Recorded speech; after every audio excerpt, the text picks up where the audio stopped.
So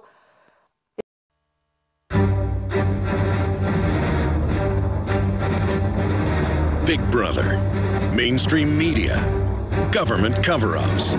You want answers? Well, so does he. He's Alex Jones on the GCN Radio Network.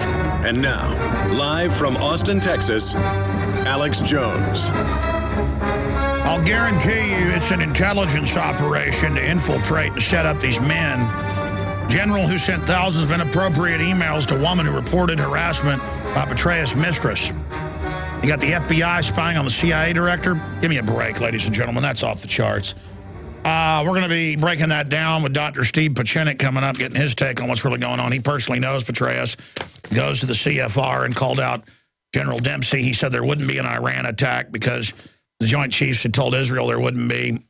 I respect what he has to say, but we're going to try to flesh it all out coming up. This is going to be some pretty powerful radio.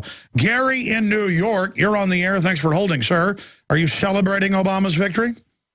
No, sir. No, I'm not. I'm a true patriot. First off, God bless you and your staff. I appreciate all you guys do. Thank you. You know, I was thinking maybe this, before I get on my Obamunoids pushing Obamunism statement, possibly this Petraeus thing could be a blessing in disguise. Maybe, you know, start some things up and possibly get Obama maybe in some trouble. Well, my gut is, this is what they did with Nixon and others. When somebody goes into a second term, they're dangerous to even the establishment because they're not facing re-election. And if a president ever tried to actually act like a president and not just a total puppet, they have to assassinate him. But they don't like that either because people won't buy that anymore, like Kennedy. So instead what they do is they destroy with a scandal. But they don't like scandals that deal with corporate corruption. So they usually get you with a sex scandal, like Clinton and Monica Lewinsky. And again, I was no fan of Bill Clinton, but that was all part and parcel of that. The Republicans wouldn't go after him, you know, for the missile secrets of Laura Allen Hughes to the Communist Chinese or the death of Commerce Secretary Ron Brown. They went after him on a sex thing because that's isolated to just that. And that's probably what's going to end up happening here. I think it's a balance of power thing that's happening. But again, we know this is a big scandal. We know it's bigger than what they're saying. We know it's an intelligence operation. We know they knew about Benghazi. We know they lied about it. The question is, who's behind it? What are the real players? What's the outcome going to be? I don't think we really know that yet. You can speculate, but I want proof. Go ahead and make your other point, sir. Well, real quick, it's just ironic that, you know, Hillary Clinton is going away. Petraeus isn't going to testify. It's just really shady, and that on top of all the executive orders Obama passed in his first 4 years should have been frightening enough. And that gets me into my point. But he gave us a phone. He's going to do more. I'm sorry. Oh, it's crazy. And you know, you got people like that idiot Eric from New York calling up yesterday. You know, the thing that disgusts me the most is it seems like the globalist double standard is trickled down to the dumbed down masses. I mean, oh no, they think it's good to kill other people so they have more room in there, but they don't understand they're being killed too. Is that what you were going to say? Yeah, well, you know, it doesn't make sense that the average person, I mean, your son is more intelligent than 90% of the people in this country. And, you know, these guys, they could kill, we go to jail. They could sell drugs, we sell drugs, we go to jail. They could push away vaccines, we push away vaccines on our kids. They have CPS come snatch up our children. You know, and it's trickled down to the people. And you have, you know, I live in the Bronx. Unfortunately, it's bittersweet. I understand it's a police city state. I understand that, but I'm Italian. I got a lot of people who are African American.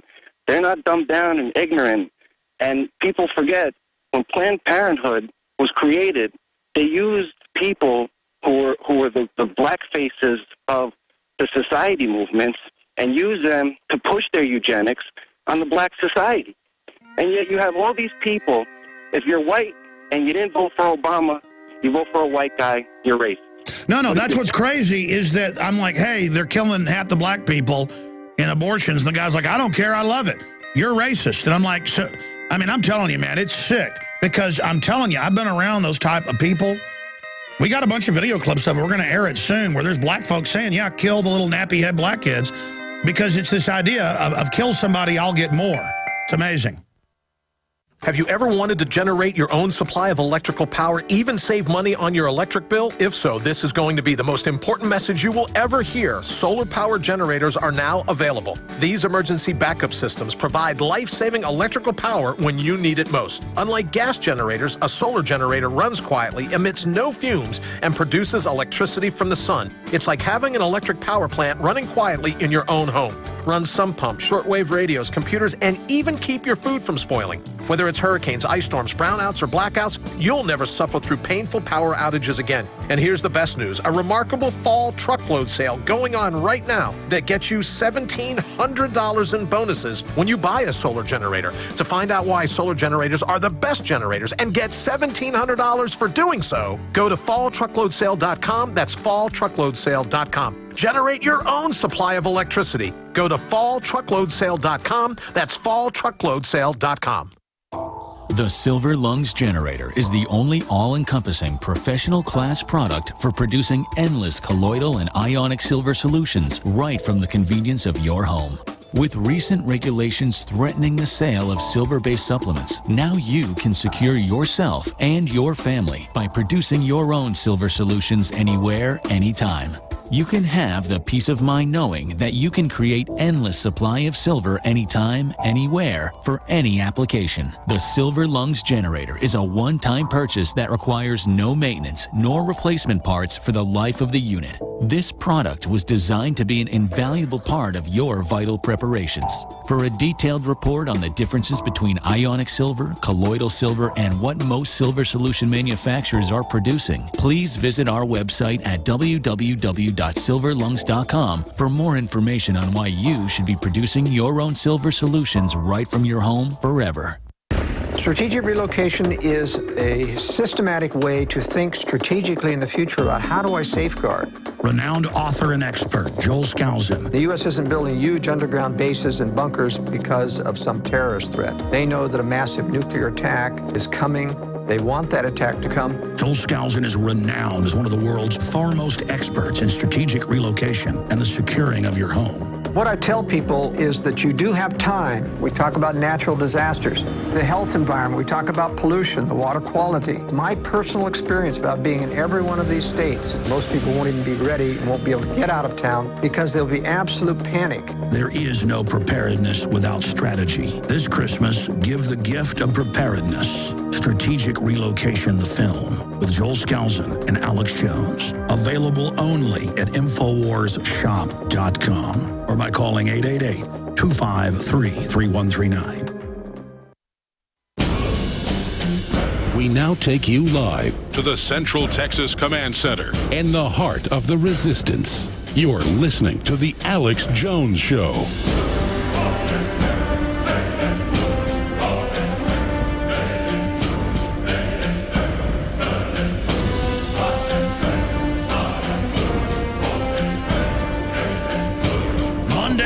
Friday from 12 noon to 3 p.m. Eastern, we are here live, and it is now the 13th day of November 2012. We are seeing massive geopolitical movements worldwide. We are seeing incredible movements inside the military-industrial complex. What you're seeing from my perspective, we'll get Dr. Pachinik's take on this, is soft power coups going on back and forth. You have the FBI on record, and even Judge Andrew Napolitano is saying this is clearly illegal, unconstitutional, spying on the CIA director without warrants because another woman who was involved in the hospitality, a volunteer at the Special Forces command bases. She was a volunteer. They're helping the men in social services. She was a social volunteer. What a nice lady. And you've got the head of the Afghanistan operations sending her thousands of inappropriate, according to the Associated Press, emails. DrudgeReport.com has it all, calling it a four-star circus. Infowars.com has it all as well. So does PrisonPlanet.com. We're streaming video right now for radio listeners that they like to watch at InfoWarsNews.com, so you can see all these articles and documents and photos that we're talking about. But I remember just a few days after the Benghazi situation, we had Dr. Steve Pieczenik on, who is a member of the Council on Foreign Relations. He confronted a few months ago the Joint Chiefs of Staff Chairman Dempsey at the CFR and said, that he needed to go public and say, don't attack Iran. That later even came out in the news months after he talked about it. And to his credit, Dempsey went public and said it's a suicide mission. Just as many as the Israelis are saying it's going to be a catastrophe, including the former Mossad chief. Instead of using soft power against Iran, some want to go to this larger regional war that will probably lead to a third world war, at least conventional world war. And you saw Benghazi. We know it didn't go 5 hours, it went 7 hours. We know there's been a cover-up. We know it was an orchestrated attack. Why did the White House come out and say it wasn't an orchestrated attack? Then Dr. Pieczenik said it was a neocon internal government operation as a false flag, October surprise to knock out Obama. He's been critical of Obama, saying the bin Laden story was a hoax. He said it 10 years ago on my show. He said it right after it happened. Then that started to come out. Stratford responded. The mainstream media responded and said that a lot of the intelligence community weren't buying it. So this became a big international story, but also within internal intelligence, it became really big. And Dr. Pieczenik was approached by different spy agencies, Mossad, CIA, you name it. I was approached off record and asked to shut up. I have not shut up. I have been threatened as well. So, at a certain point, even though I researched this stuff, no exaggeration, 18 hours a day and even dream about it, because once you get obsessed with something and you've got a decent brain, the world opens up. I'm not sure what's going on. I know there's a cover-up. I know it was an attempted false flag at some level. I know there were missiles at that facility, the thousands that are missing, to be shipped into Syria. That's now come out. We said that a month ago. Dr. Tarpley and others did.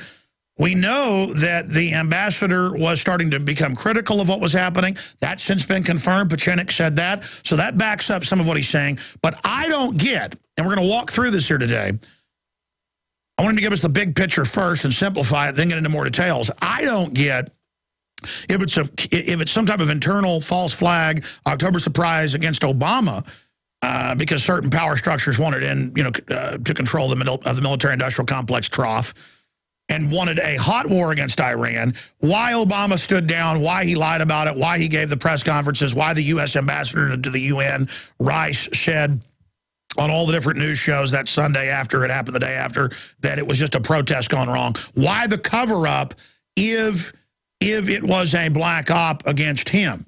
Okay, and now, why are they purging Petraeus? Why are they purging the head of Africon? Why are they purging who was over Benghazi? Why are they purging the head of the Afghanistan operation? This is all happening, all connected to this one woman.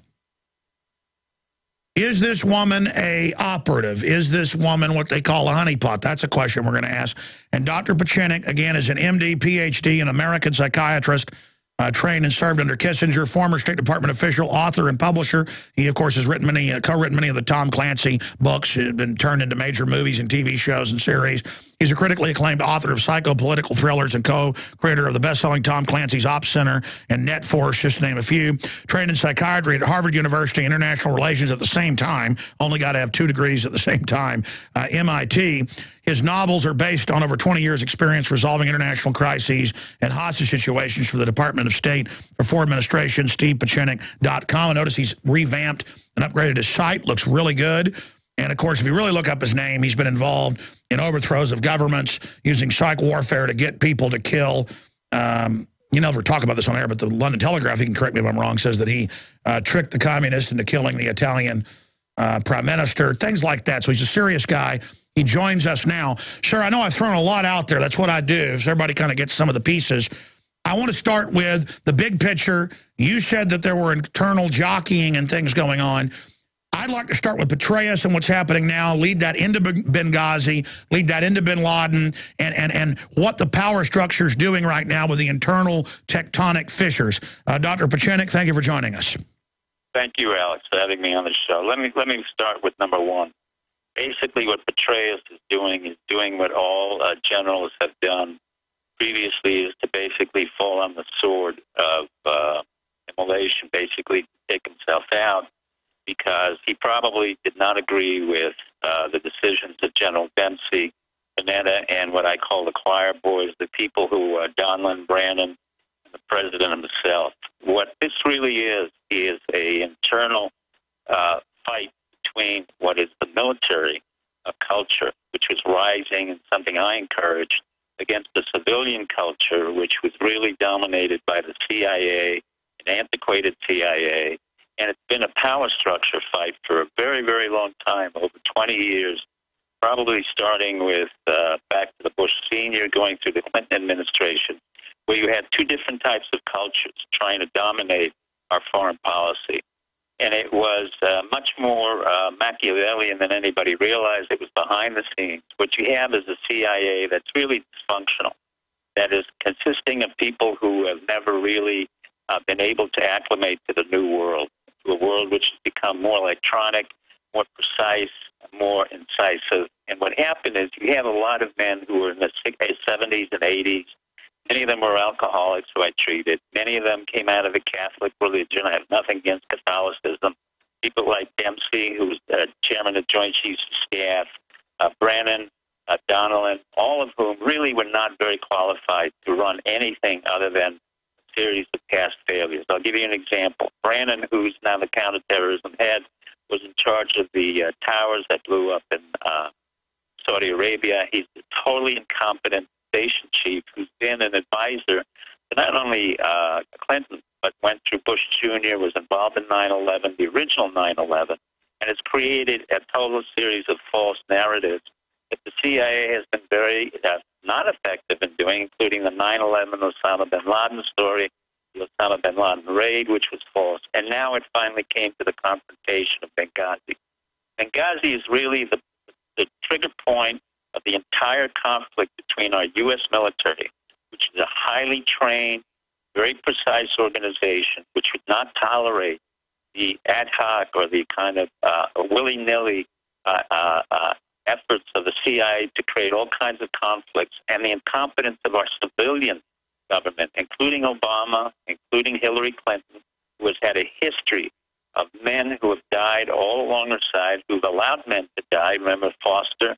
She herself has been a very disastrous figure in our foreign policy, going all the way back to Bill Clinton, when she encouraged him not to get involved in the killing and the massacre of 800,000 people in Rwanda. Nobody knows about Sure, that. Doc, listen, I'm going to give you the floor to get into all this, but just for listeners tuning in right now, I understand some of the background. You're talking to people out there in government, not just the audience, but I mean, come on, you've got the same woman connected to all these generals.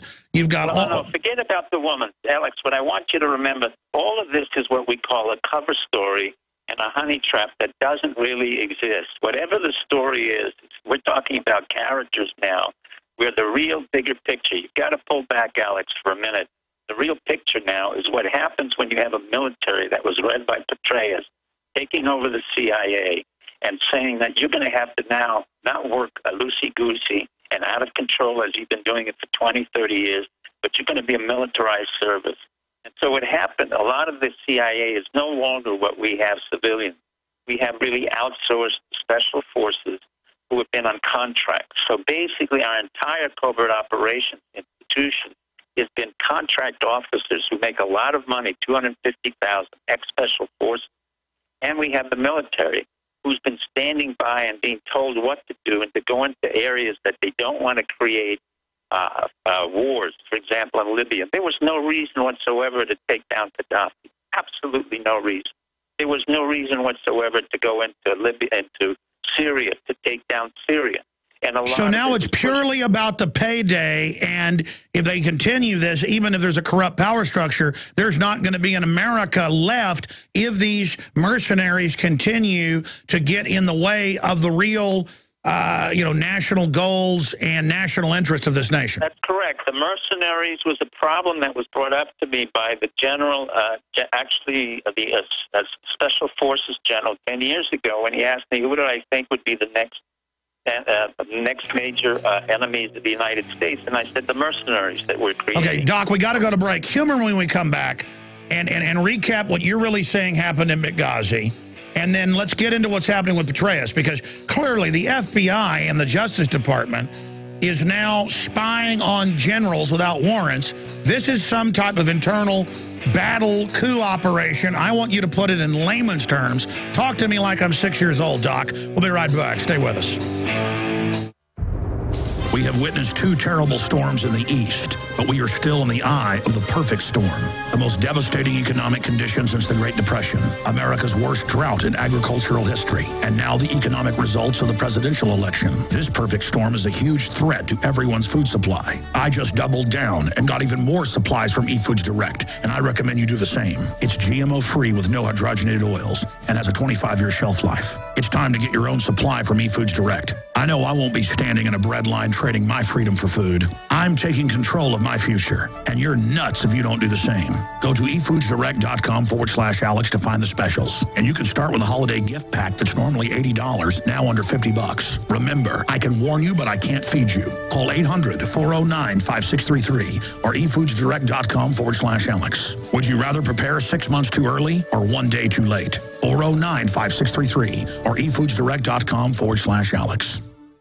We all know that Berkey Water Purification Systems are the most trusted name in water filtration. As an authorized Berkey dealer for over 6 years and serving thousands of satisfied customers, the Berkey Guy offers amazing specials for Berkey Water Filtration Systems. The Berkey Light Systems include a set of self-sterilizing and recleanable black purification elements that purify water by removing chlorine, pathogenic bacteria, cysts, and parasites to non-detectable levels and remove harmful chemicals such as herbicides and pesticides. Order the Berkey Light System today, complete with 2 black Berkey elements for only $231, and the Berkey Guy will ship your order free of charge. With the purchase of a Berkey Light, the Berkey Guy is also offering a set of fluoride and arsenic filters for only $39.99. That's over 30% off the retail price. Call the Berkey Guy at 1-877-886-3653. That's 1-877-886-3653. Or order online at GoBerkey.com. That's GoBerkey.com today. Being an armed citizen means having a gun with you all the time. Carrying a firearm every day requires a holster that is both concealable and comfortable. Whether you choose our Super Tuck Deluxe or Mini Tuck, you'll have the confidence that comes from being discreetly and comfortably armed, prepared to face unforeseen dangers. Crossbreed holsters are handmade in the USA, come with a lifetime warranty, and a 2-week try-it-free guarantee. Order your holster today at crossbreedholsters.com. Hi, this is Ted Anderson. Have you ever wondered why banks, stockbrokers, investment advisors won't talk about gold IRAs? They've been available since 1986, yet the financial industry won't recognize the value of gold for your retirement. Gold has outperformed paper investments, yet no word about IRAs. If you would like to have gold for your retirement, call 800-686-2237. Don't get left behind by rising inflation and low returns. Call 800-686-2237. Secure your future and call 1-800-686-2237. I don't mean to be nosy, but do you have the 37 food items you can't get in the coming disaster and may not survive without? As you already know, something big is about to hit the U.S., and you have got to be prepared. Did you know that your local grocery store only keeps a 3-day supply of food on hand? So if there's any interruption in our fragile food supply chain or even a hint of a crisis, then the 3-day supply at your local grocery store will be gobbled up by the mob in minutes, and you and your family could be in serious trouble. That's why my friend just created a free video at 37items.com that reveals the 37 critical items you should hoard now before it's too late. Go watch the important video at 37items.com to discover the 37 things you can't buy after a disaster and may not survive without. I'm not sure how long the video will be online, so go to 37items.com before it's gone forever. Again, that's 37items.com. The Genesis Communications Radio Network proudly presents The Alex Jones Show. Because there's a war on for your mind.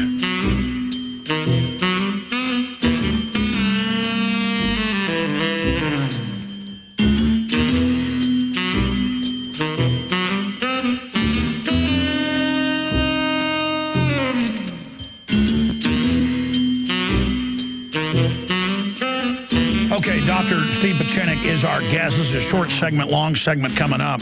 I just want to revisit this because you were on a month or so ago. You said that it was a Israeli neocon coup from the information you had against the Obama administration, who you've been critical of, but you were saying there were all these internal power structure coups. I'd like to hear the evidence of that. Now in the aftermath, why would Obama then try to cover up? Why wouldn't he send aid? There was a CIA torture base right down the street. Why is all this going on, and how does it tie into 5 generals now in the last month? The head of AFRICOM, the head of the Afghan operation, now Petraeus and one other. I guess Petraeus was the head of, was he the head of CENTCOM? I mean, this is getting really, really crazy. And obviously there's seismic, the ground is rumbling in Washington, and we're being told it's about these women. I know that's a distraction. I know that's the cover story. I get that. But I'm saying what's deeper, Dr. Pieczenik. So let's start at Benghazi, please, sir. All right. The Benghazi issue was a totally illegal operation, which was signed off by the President of the United States, who, remember, is part of the CIA. His mother was CIA. His grandfather was CIA. He was trained in the CIA. What you have here is the CIA versus the military conflict going on. And you have basically an out-of-control foreign policy that's run by mercenaries and by a military that refuses to engage in civilian intrusions into Libya and Syria. And what happened in Benghazi was that the ambassador was clearly murdered under the directions of Hillary Clinton, who has had a history of allowing people to die and men to die.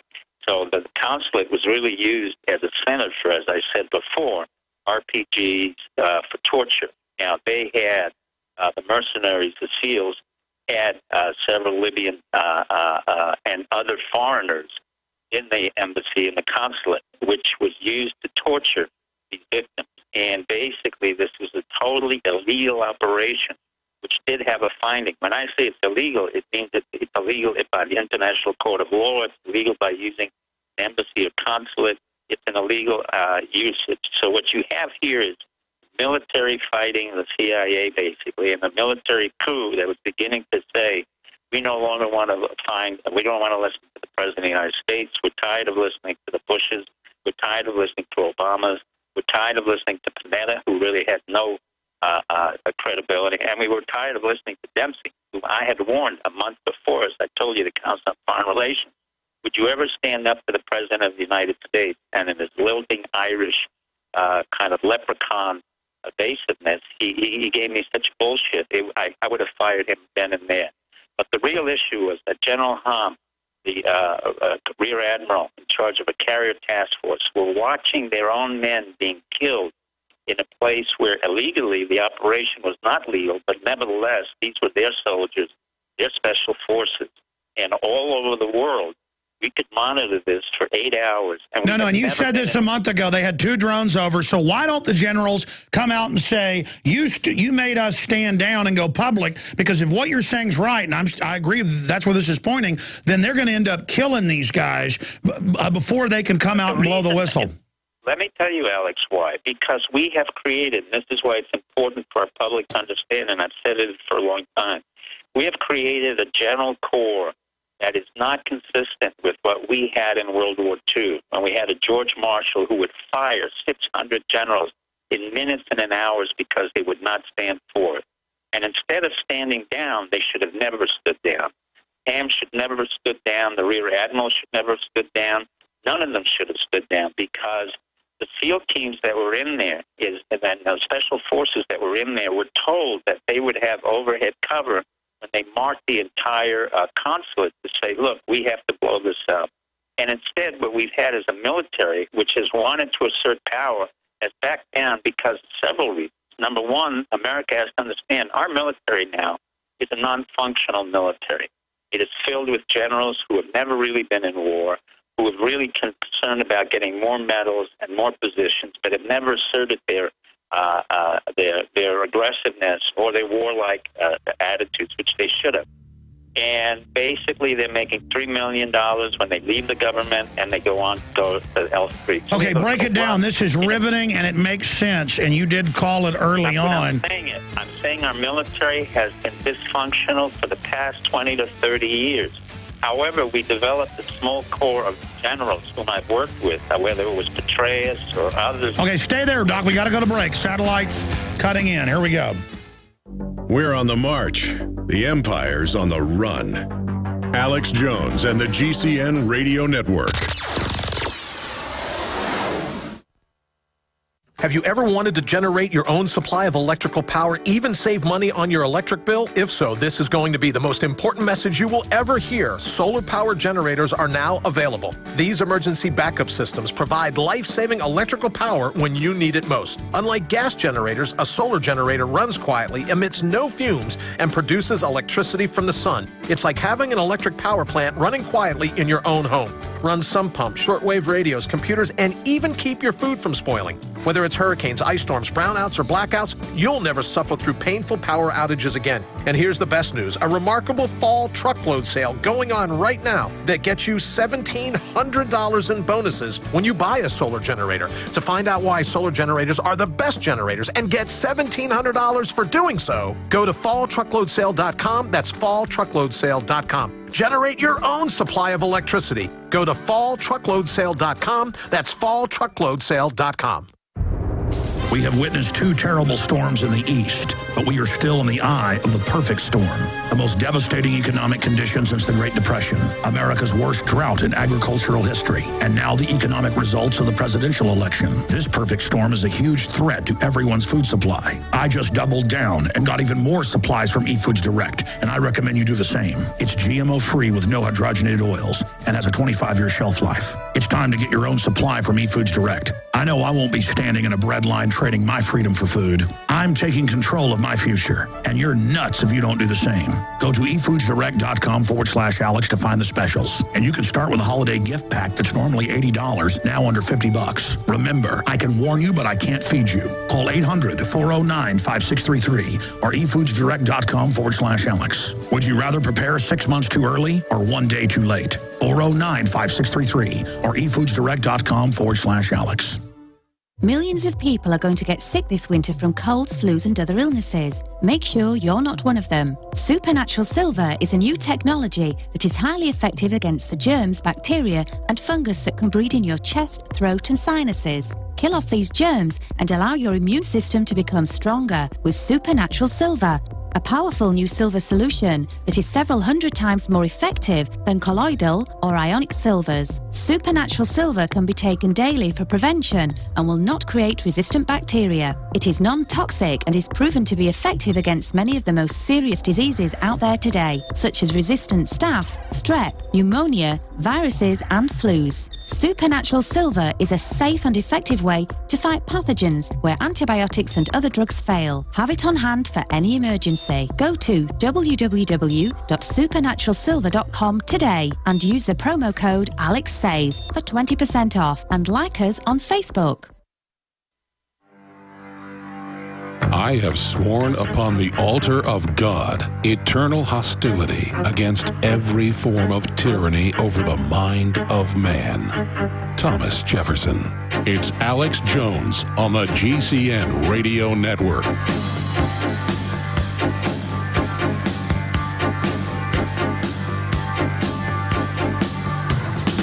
I'm Alex Jones, waging war on corruption, crashing through the lies and disinformation.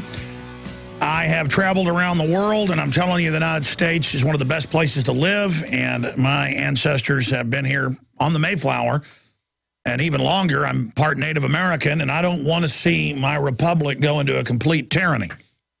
And we are all in grave danger. We're going to talk about what this means, that there's obviously a giant battle between the intelligence agencies, the FBI, and the Defense Department. That's undoubted. General sent thousands of inappropriate emails to a woman who reported harassment by Petraeus Miskris. FBI agent banned from Probe after he grew obsessed and sent her shirtless photos. Bombshell story is just a smokescreen for something bigger. That's what the father of Petraeus' biographer girlfriend has said. And he says it's about to come out. Local TV station mistakenly airs altered sexually suggestive version of Broadwell's book cover. This is a big battle inside government. They're talking about impeachment of Obama. They're talking about this being the new Watergate. We're going to cover it with Dr. Steve Pieczenik of StevePieczenik.com, high-level former intelligence operator, head of psych warfare for the State Department, worked on peace deals with of course, Egypt and Israel successfully there at Camp David. And he is, giving us his inside scoop, member of the Council on Foreign Relations, on what's happening. We're going back to him to give him the floor here in one moment to go out of Benghazi to the battle that's happening, where he sees it going, and why the generals didn't come out with this. Because it's now confirmed the military sat there and watched. That's been confirmed. Colonel Schaefer agrees with a lot of what Pachinik's saying. He says it was a hit, a murder. He just says, it looks like some elements want missiles to get to al-Qaeda because that's good for military business. That's basically what Pachinik's saying. This is about arming al-Qaeda for the next stage. Will that be terror attacks here used to take our liberties? We'll talk to Dr. Pachinik in a moment. First off, we are listener-supported. When you support our local AM and FM stations by supporting their sponsors or becoming a sponsor, whether you're listening to us in Tampa, Florida, or Chicago, Illinois, Austin, Texas, or Rochester, New York, it is so important, whether you're listening in Oregon or New Mexico, to spread the word about those local AM and FM stations and support the local sponsors or become a sponsor. The show's really expanding. I want to welcome all the new listeners. Also, it's important when you go to Infowars.com, we carry the best products I've found that I personally use, like eFoodsDirect.com/Alex, to get their best discounts on high-quality storable foods in case this depression really gets bad. It's good to have that backup. It's important to go to the site and get the ProPure water filters discounted 15% off. We're extending that a few more days because it's been the most popular sale of that product we've ever had. It's the lowest price anywhere you're going to find it at InfoWarsStore.com. It also has the fluoride filters you can get as well. They have the Traveler unit, stainless steel, next to the competition. We'll go look at the side-by-side to its leading competitors. It is numero uno. It's what I use in my home and here at the office. So ProPure, available at InfoWarsStore.com. And we have the new survival film about safest areas in the country and even outside big cities, the safest sub-areas, like the Texas Hill Country outside Austin. Strategic Relocation with Joel Skousen, an incredible new film that we're now shipping. That is available at InfoWarsStore.com as well. Find all of Dr. Steve Pachinik's great books and materials at StevePachinik.com, supporting our guest as well. Okay, Doc, you got the floor. We got 15 minutes left in the segment now. I'm going to stand down here, roll through it in layman's terms. Benghazi, what this signifies, where it's now going, why these generals are all leaving, what this signifies. Shouldn't they be speaking out? We know they sat there while those people were murdered. Who was really behind that? Where is it all going? What do you predict? Number one, the Benghazi episode has been the culmination of illegal operations that have been done under the CIA with Petraeus, first with Panetta, who was DCI, and basically the CIA is no longer the CIA we knew about 10, 20 years ago, where I had men who had worked for our country. They're basically mercenaries who have been hired out of special forces. They've been using drone attacks and killing many, many people. Panetta is seriously should be impeached for war crimes. He was then brought into the military and really does not understand the military. He does not come from the military culture. The military did not accept Panetta's view of drone attacks. They have a much more sophisticated approach to the world. They're much more precise. They follow orders. Unfortunately, the military watched a series of attacks occurring in Benghazi with an illegal operation, legal meaning literally it was illegal, using the cover of a consulate, which is an illegal cover, to use torture of Libyan prisoners and foreign prisoners, which we were interrogating and repeatedly, and the CIA denied that, and was also supplying weapons into Syria in a misbegotten type of foreign policy, which was initiated by Hillary Clinton, Obama, Valerie Jarrett, and the people in the White House. So we've been running an incredible amount of secret wars under Obama, where normally we should have known about it. Our Congress has never covered it, and we have had more wars and covert operations under him than in any other president I know of. And since he's come out of the CIA, he's run by the CIA. What you have here is a cultural clash between military generals who refuse to continue to listen to civilian authority, and I have encouraged that through my lectures at the war colleges, through my meetings with the generals, saying that at some point in time, you generals will have to stand up to civilian leaders who led us into the war in Vietnam, who led us into the wars in Iraq, who led us into Afghanistan. You have performed poorly. You have performed exceedingly poorly. You have destroyed the integrity of the military and the army. And yet, these generals watched while their own men were being killed and said nothing. Now, it's unfortunate. They should have said something. They should have stood forward. And instead, they were given the cover story by Dempsey, who's a total coward, someone I met, had total disrespect for, and Panetta, another coward who should be impeached and in the White House. And in turn, they were told to stand down. But what was happening in the middle of all of this Benghazi episode was the fact that not only was a Navy Rear Admiral and a carrier task force sent back, which is unheard of, and they were ready to protect our soldiers after 7 hours of an attack, and where these special forces units were literally putting their lives on the line to say, look, save us, and they were told that they would be saved, but they weren't. Basically what happened is this was an attempt by the White House, by Panetta, by all the men in the CIA from the old days, like Brannon, who should have been indicted for war criminals under 9/11, 2001, who's a continuing problem. Donilon, who should have been indicted for criminal activities under 9/11. And this is all combination where the military did not do what they should have done, which was to refuse a civilian order and be treasonous, as I have been repeatedly, and defied civilian order to save the lives of our military men. I'm ashamed of our military for having done that. I'm sorry that they did it.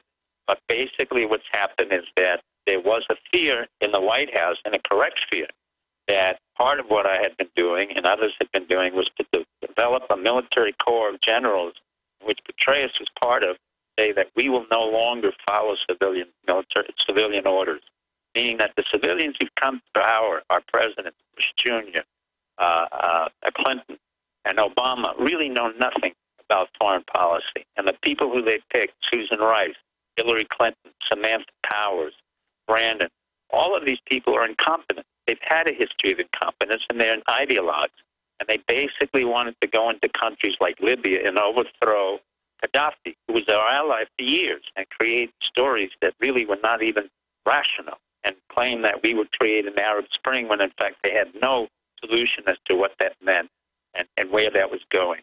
And in Benghazi, this was the final point of where the military and the civilians, or the CIA, came to a clash of who was in charge. And it was clear that at this point in time, the president committed not only a legal act to use the State Department as a cover for torture and extradition, as well as sending weapons illegally into Syria on rebels where we have never declared war, but at the same time, it was the clash to allow the civilians to get rid of all those generals who in any way could be defying the White House. So this is really a coup attempt. This was the taking down of a real military coup to say, we've had enough. And unfortunately, our military backed down, and they will pay a heavy price for it. 14 other Navy commanders were dismissed during this period, and that was not written about. So that basically the White House, under the direction of Brennan, who's a very dangerous CIA operative who was involved in 9/11, should have been indicted for criminal activities under the 2001 9/11, Donilon as well, and this gets into that specific issue. Now, the person who's missing in all of this, and the most important person who's never been talked about, is exactly the person you were talking about. And that's Mr. Bob Mueller, who for years I have warned that if he doesn't watch what he's doing, he should be under investigation and should be the one who's being investigated. Mueller has had a very, very dangerous history of having come in before 9/11, 1 week beforehand, appointed by Bush Jr. to head up the FBI, and knew very well that his involvement in 9/11, the stand down and the false attack that we had, and basically he was covering that up with the FBI agents. There's no question about it. And by the way, his number two, just to briefly interject, was saying that they were going to allow an al-Qaeda attack as a pretext. He even gave newspaper interviews, John O'Neill, and then he died in the World Trade Center, we're told. Correct. And I knew about O'Neill because John O'Neill was the CIA operative who was sent to New York, and the head of counterintelligence of the CIA told me about him. and he warned about it. Mueller should be investigated, should be indicted for war crimes. He is very much a part of this cover-up and has been for a very long, long time. Mueller goes back, and so does the FBI, which should also be investigated. But unfortunately, we don't have investigative capabilities. Our Congress, our Senate is totally defunct. So we have to develop some kind of body where the American public comes in and says, you know what, our congressmen and senators are useless. Our civilians are useless. But Mueller has to be investigated repeatedly for his involvement, not only in 9/11, 2001, cover up the criminal activities, but now illegal operation against the military, the CIA, and it harks back to the time of J. Edgar Hoover, when he used the investigative powers of the FBI to illegally monitor not only President Nixon, which was an illegal monitor, by the way, but used illegal monitoring of every other political candidate and used that as a way to punish our military and our CIA. So the notion that the FBI has worked closely with the CIA or the military is fictitious as far as I'm concerned. For over 30 years, when I've worked with the FBI or the CIA, they have been the least cooperative group I've ever seen. In particular, they also make up their own storylines, which is absolutely amazing. I was involved in the Hanafi Muslim, and they failed terribly. And I defied presidential order, and that was basically treason. I threw out the President of the United States, Jimmy Carter, and warned him that if he would have come back into the room, I would have 500 hostages killed because he started it. That was basically treason. At the same time, I committed treason when I overthrew someone in the Aldo Moro kidnapping, and that's what we call a hard coup. There was no question that I overrode the CIA, overrode military orders, overrode civilian orders. But in my opinion, and at the directive of whoever it was, in my own opinion, I was able to do that. And for those years, nobody could understand it. That's why I was able to override the CIA and either fire or dismiss them or marginalize them. Well, now that you've told the Jimmy Carter story, I looked it up. It's on record that you were the State Department representative at the famous Camp David Accord. We should have you on just about the history sometime. That's correct. But let me get back to this story of why this... But, I mean, let's get back to you. What happened with President Carter? Well, President Carter had initially got himself involved in a bank holdup where he was micromanaging everything. And as a result of that, what happened was a man by the name Khalid, who saw his daughter drowned by the Elijah Muhammad group, held 5 different buildings hostages, including B'nai B'rith, shot Mayor Barry, and we had 500 hostages. The FBI could not handle it. The CIA could not handle it. And I was called in the middle of the night to take it over. And Earl Silberman, who was at that time not my friend, but was the U.S. Attorney General, I told him that whatever happens will be canceled. We'll have a gag order. No one is to talk. Nobody's to say anything. And I took over complete command and control. There were 3 ambassadors from Yaqub Khan from Pakistan, from Egypt, and from Iran, all of whom were just sitting there. So I provided the Quran. I quickly formulated a strategy and tactics where I took over the control of Khalid and told them that this is what's going to happen. And through Cullinane, who was a very good police officer, we were able to change the entire course of the disastrous event where 500 people with napalm on the stairwells was about to die, and Jimmy Carter had no understanding of it, neither did his people. And I literally threw them out, and I warned them that if they didn't come in, they will have a bloodbath on their hands. Sure, and that's on record, too. It sounds amazing to listeners. This is not something But let's expand on this. Let's expand on this, then. Sure. I'm just letting people know the kind of stuff you've done and what you've seen. Where is this going now where mercenaries, because the U.S. has been corrupt for a long time, and that's part of the whole Machiavellian system. And, you know, when you dance with the devil, the devil doesn't change, you change. But now you can see it that what these mercenaries and the CIA and 80% of intelligence now run by private groups. I found an NSA base by my house and have confirmed it. Well, it's a private group, data mining. I mean, that's how bad it is. It's just everywhere now. They've made the American people their enemy, too, because that's a new battlefield for them. They don't care about long-term. Now they really just want their paychecks. You've got contractors, low-level, paid more than top generals. And so it's a private corporate coup that we see happening, and they brag about it. Where is it going then?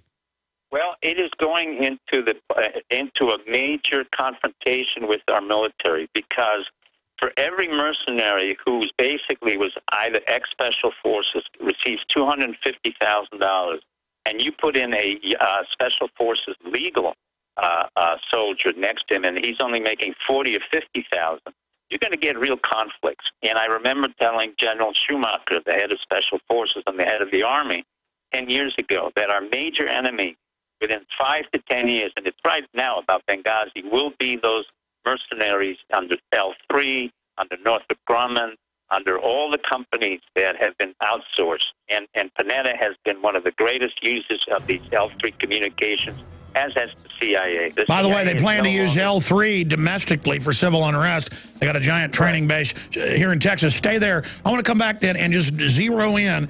Why did Obama stand down then if it was some type of internal operation with the neocons wanting to get missiles into the next theater to expand the war? Why did Obama play into their hands, or is he joined up with these people? I mean, I want to zero in on this. Have you ever wanted to generate your own supply of electrical power, even save money on your electric bill? If so, this is going to be the most important message you will ever hear. Solar power generators are now available. These emergency backup systems provide life-saving electrical power when you need it most. Unlike gas generators, a solar generator runs quietly, emits no fumes, and produces electricity from the sun. It's like having an electric power plant running quietly in your own home. Run sump pumps, shortwave radios, computers, and even keep your food from spoiling. Whether it's hurricanes, ice storms, brownouts, or blackouts, you'll never suffer through painful power outages again. And here's the best news. A remarkable fall truckload sale going on right now that gets you $1,700 in bonuses when you buy a solar generator. To find out why solar generators are the best generators and get $1,700 for doing so, go to falltruckloadsale.com. That's falltruckloadsale.com. Generate your own supply of electricity. Go to falltruckloadsale.com. That's falltruckloadsale.com. What do you do when your propane runs out and you don't have a large amount of wood for cooking?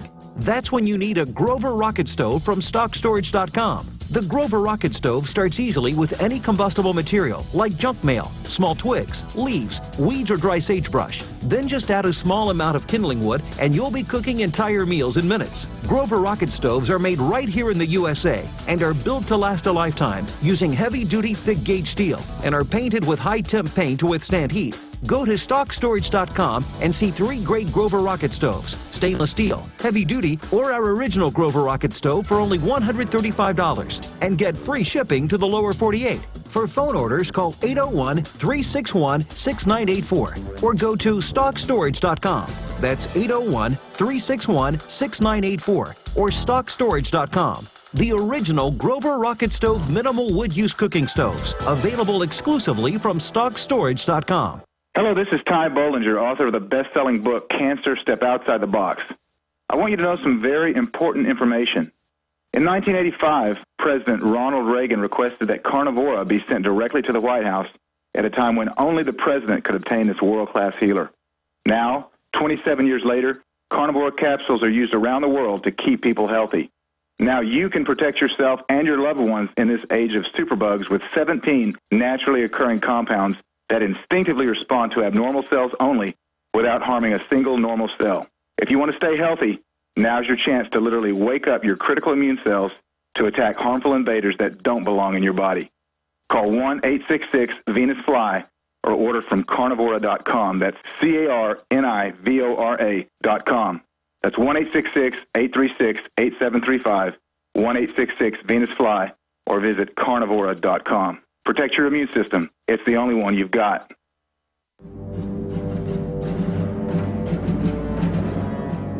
A decision is being made by the President and the Joint Chiefs in the war room at the Pentagon. And when they realize there is no possibility of recalling the wing, there will be only one course of action open: total commitment. Mandrake, do you recall what Clemenceau once said about war? No, I didn't think I do, son. No.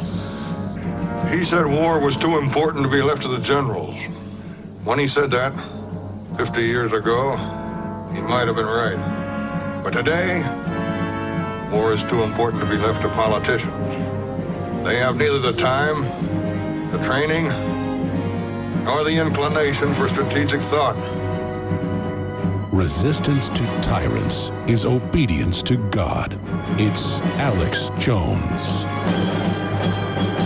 Okay, we got one more segment here and then another. Two more segments, short ones with Dr. Steve Pieczenik. Riveting, powerful interview. Unfortunately, so much as what he's saying, I can just verify from open intelligence, reading between the lines here. I was saying, isn't it about phasing out the military, converting it to a social enforcement thing domestically, everything going to drones controlled by mega corporations that have hijacked our country? And he said, bingo, that's it. So, Dr. Pieczenik, you also had another announcement you wanted to make about the CFR. Break down geopolitically where all this is going, because soon the mercenaries are going to be cut out of the equation, too. The New World Order, it likes robots, it likes drones, it likes drone subs and drone ships. Explain where we're going. Basically, this is the end of the Army. We no longer really need an Army. It will be decreased in size. They know this. This is the end. We don't need Army units. We don't need the teeth-to-tail ratio. In other words, the amount of supply that we need to get actual fighters in who have not done well is very high. So basically, where we are going into is a new kind of warfare, which is space warfare, cyber war, and cyber attack, which is really very important. Does it belong to the Army? No. It really now belongs to a whole new concept which the United States has to begin to understand, which has to deal with private industry and working in cyber war and cyber security, because the Army isn't necessarily designated or has been trained in cyber war and cyber attack. Although they're interested in it, it's not the sine qua non of their reason. So what you have is the elimination of really war structures that can effectively change the world powers. What can change world powers is now social media, statements like what you make, what we do. The CFRs are finished. I quit, as I told you. I resigned. It was an antiquated rest home for, very, retarded individuals who were just... But you got to get in Dempsey's face there. It's still useful for that. Yeah, well, but Dempsey is a coward. I mean, if I were what I normally was, George Marshall, I would have fired him on spot. I would have fired 600 generals on spot. We don't do that anymore. Instead, we promote the generals. We give them pensions for $3 million. So they're useless. Sure. Bottom line, where's it going with Obama then? How bad is this? Obama is going to be heading into a very serious problem of impeachment. If he continues all these wars that are illegal wars, which have not been overseen by the Congress and the most effective Congress, but the American public understands that this is not just the president who quietly goes around and does what he does. He has been ordering these covert operations for years on end and is a product of the CIA and can no longer continue this. We will implode in terms of both our national security and also our military will refuse to follow any more orders. And in particular, I talk about our Air Force, which is in space warfare, which has to do with satellite warfare, and our Navy. Because our Navy, when you talk about our Navy, nobody's really talked about our nuclear subs and our fleets, what we call CINCPAC, Commander of the Pacific. Or the nuclear drone subs. They have those classified missile platforms that have been around for 20 years. Right. So some kind of deterrence is required. Are we going to be going into another major war? No. But we have created under Obama and the Bush administration more unnecessary wars, thanks to the CIA, thanks to incompetent civilians and incompetent generals who wanted to just get their... Back in 60 seconds, Doc. You are listening to GCN. Visit GCNlive.com today.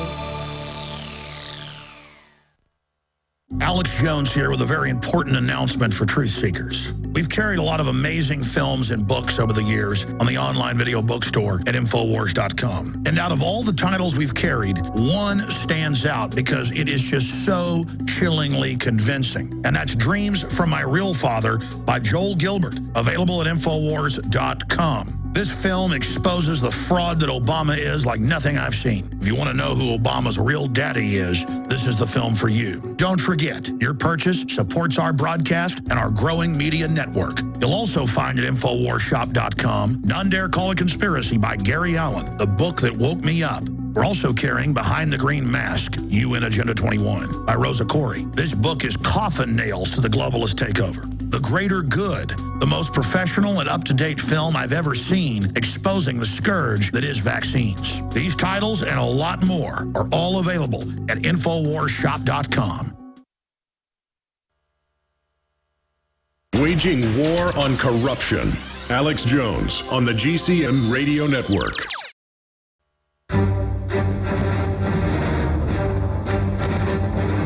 Big Brother, mainstream media, government cover-ups.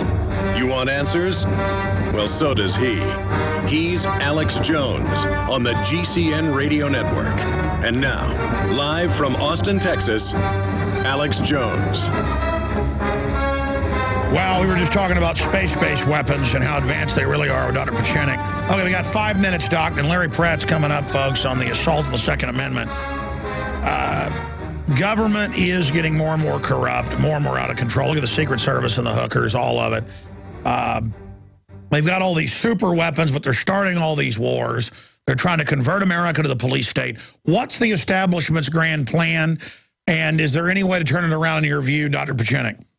Yes, I think it's very easy that the American public now yesterday started requiring that states' rights, that they wanted to secede from the Union.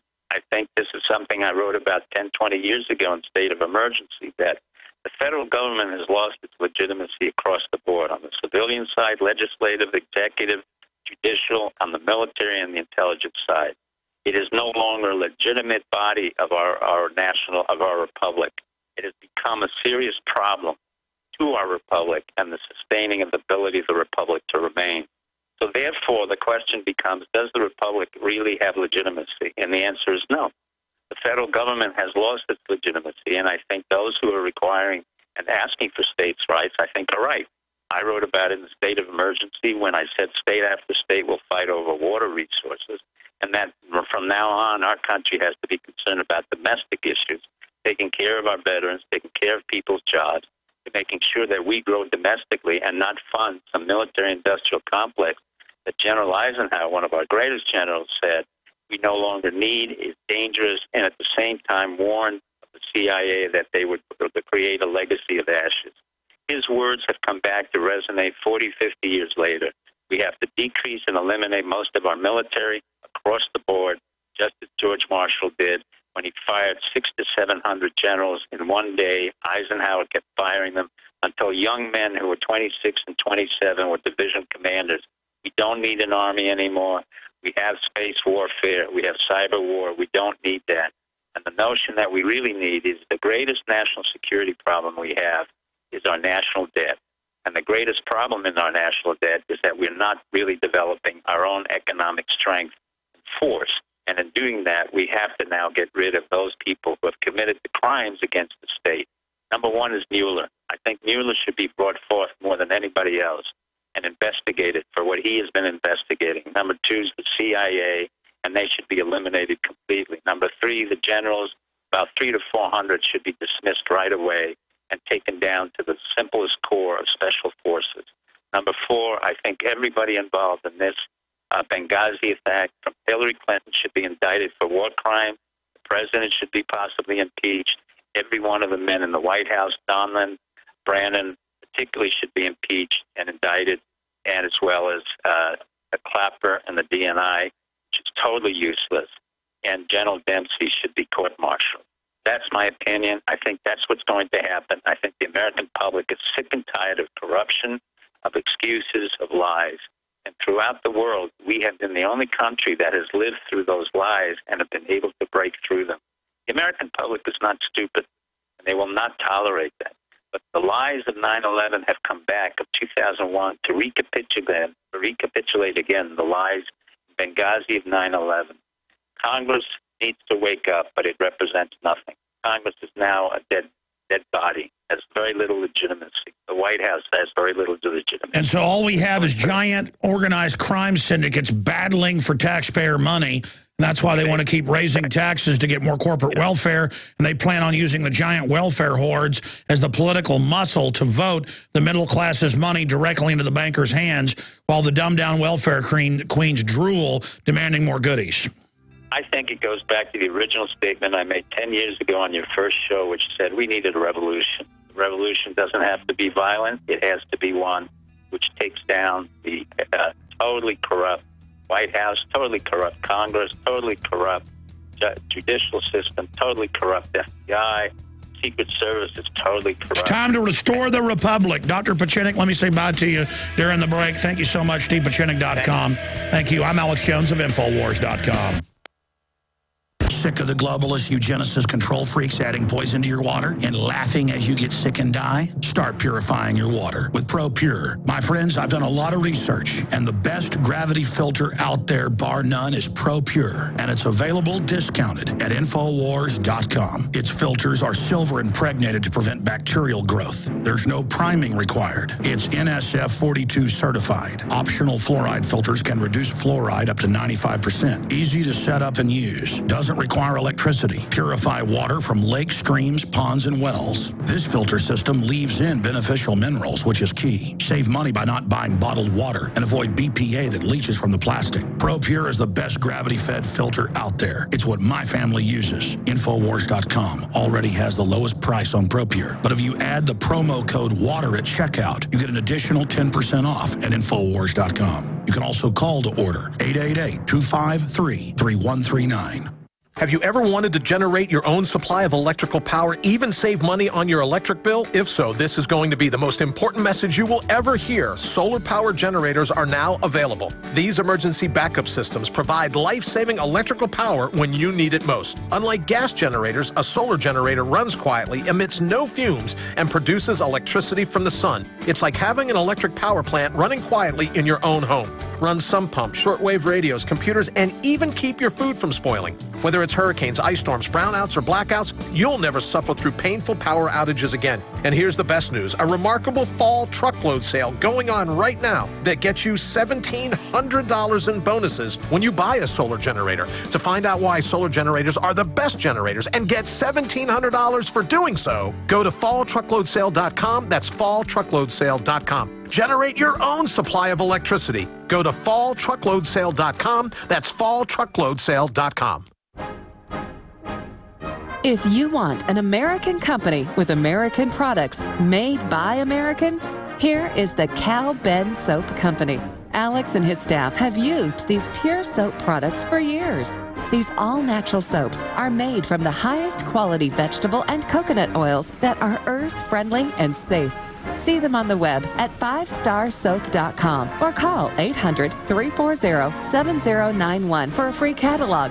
Buy the 1 to 2 month sample package and enjoy soaps that are twice as good as what you're using now. Or save big with a 1 to 2 year supply of soaps for all your cleaning needs. This is an amazing deal. You can save thousands of dollars and you will love the way real soap makes you feel. See them on the web at 5starsoap.com or call 800-340-7091 for a free catalog.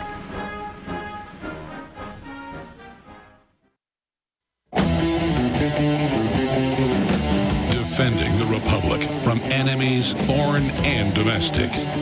It's Alex Jones.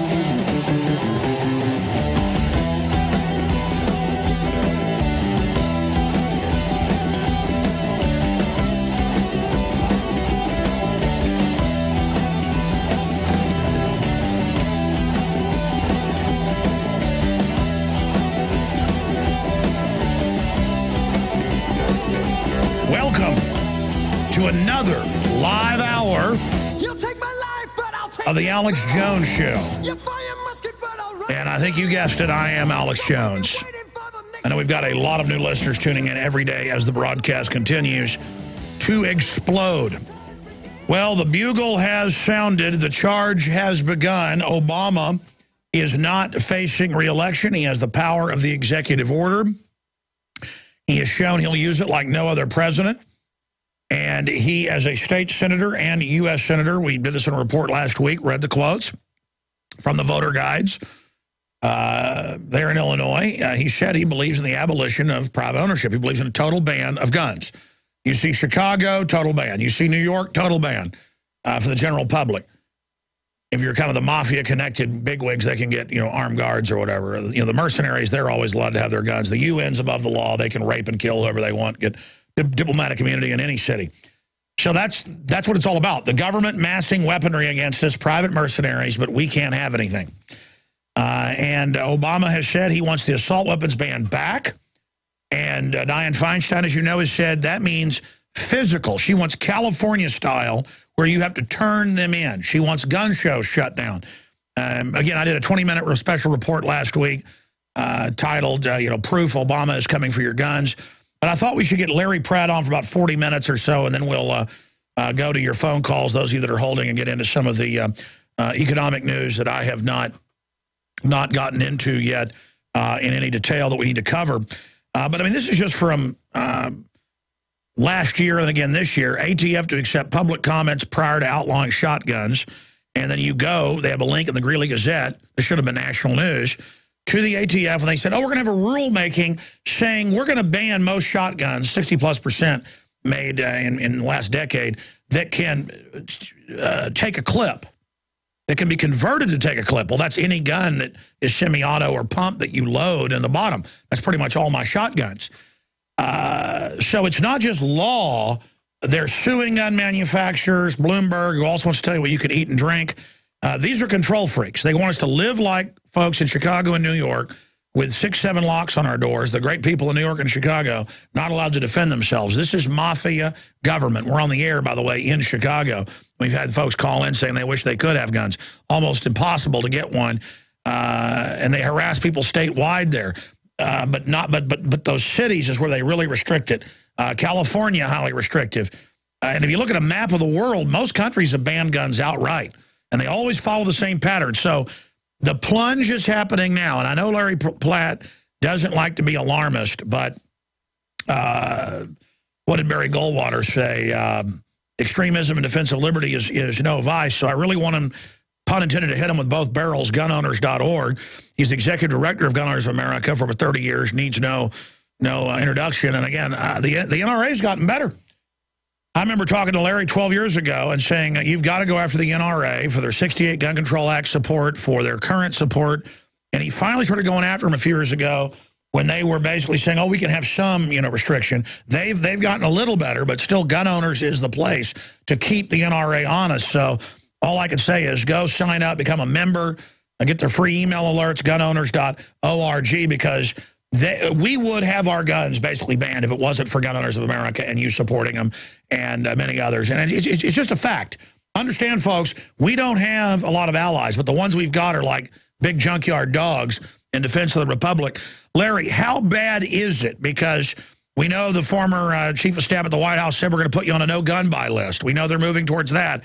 I mean, they are licking their chops right now. Obama said in the second debate that he wants to ban not just semi-auto rifles, but handguns. So they're letting us know the UN is reconvened. They're letting us know that UN goal of, quote, banning civilian ownership of firearms, saying they threaten the legitimate power monopoly of the state. That's July 7th, 2001, UNIDIR. I mean, how bad is it? What is the state of our precious Second Amendment, the only country really in the world left other than Switzerland that doesn't have disarmed slaves? Well, Alex, first of all, thank you so much for letting me appear before your viewers and listeners. You have a tremendous audience, and I'm very grateful every time I have a chance to visit with you.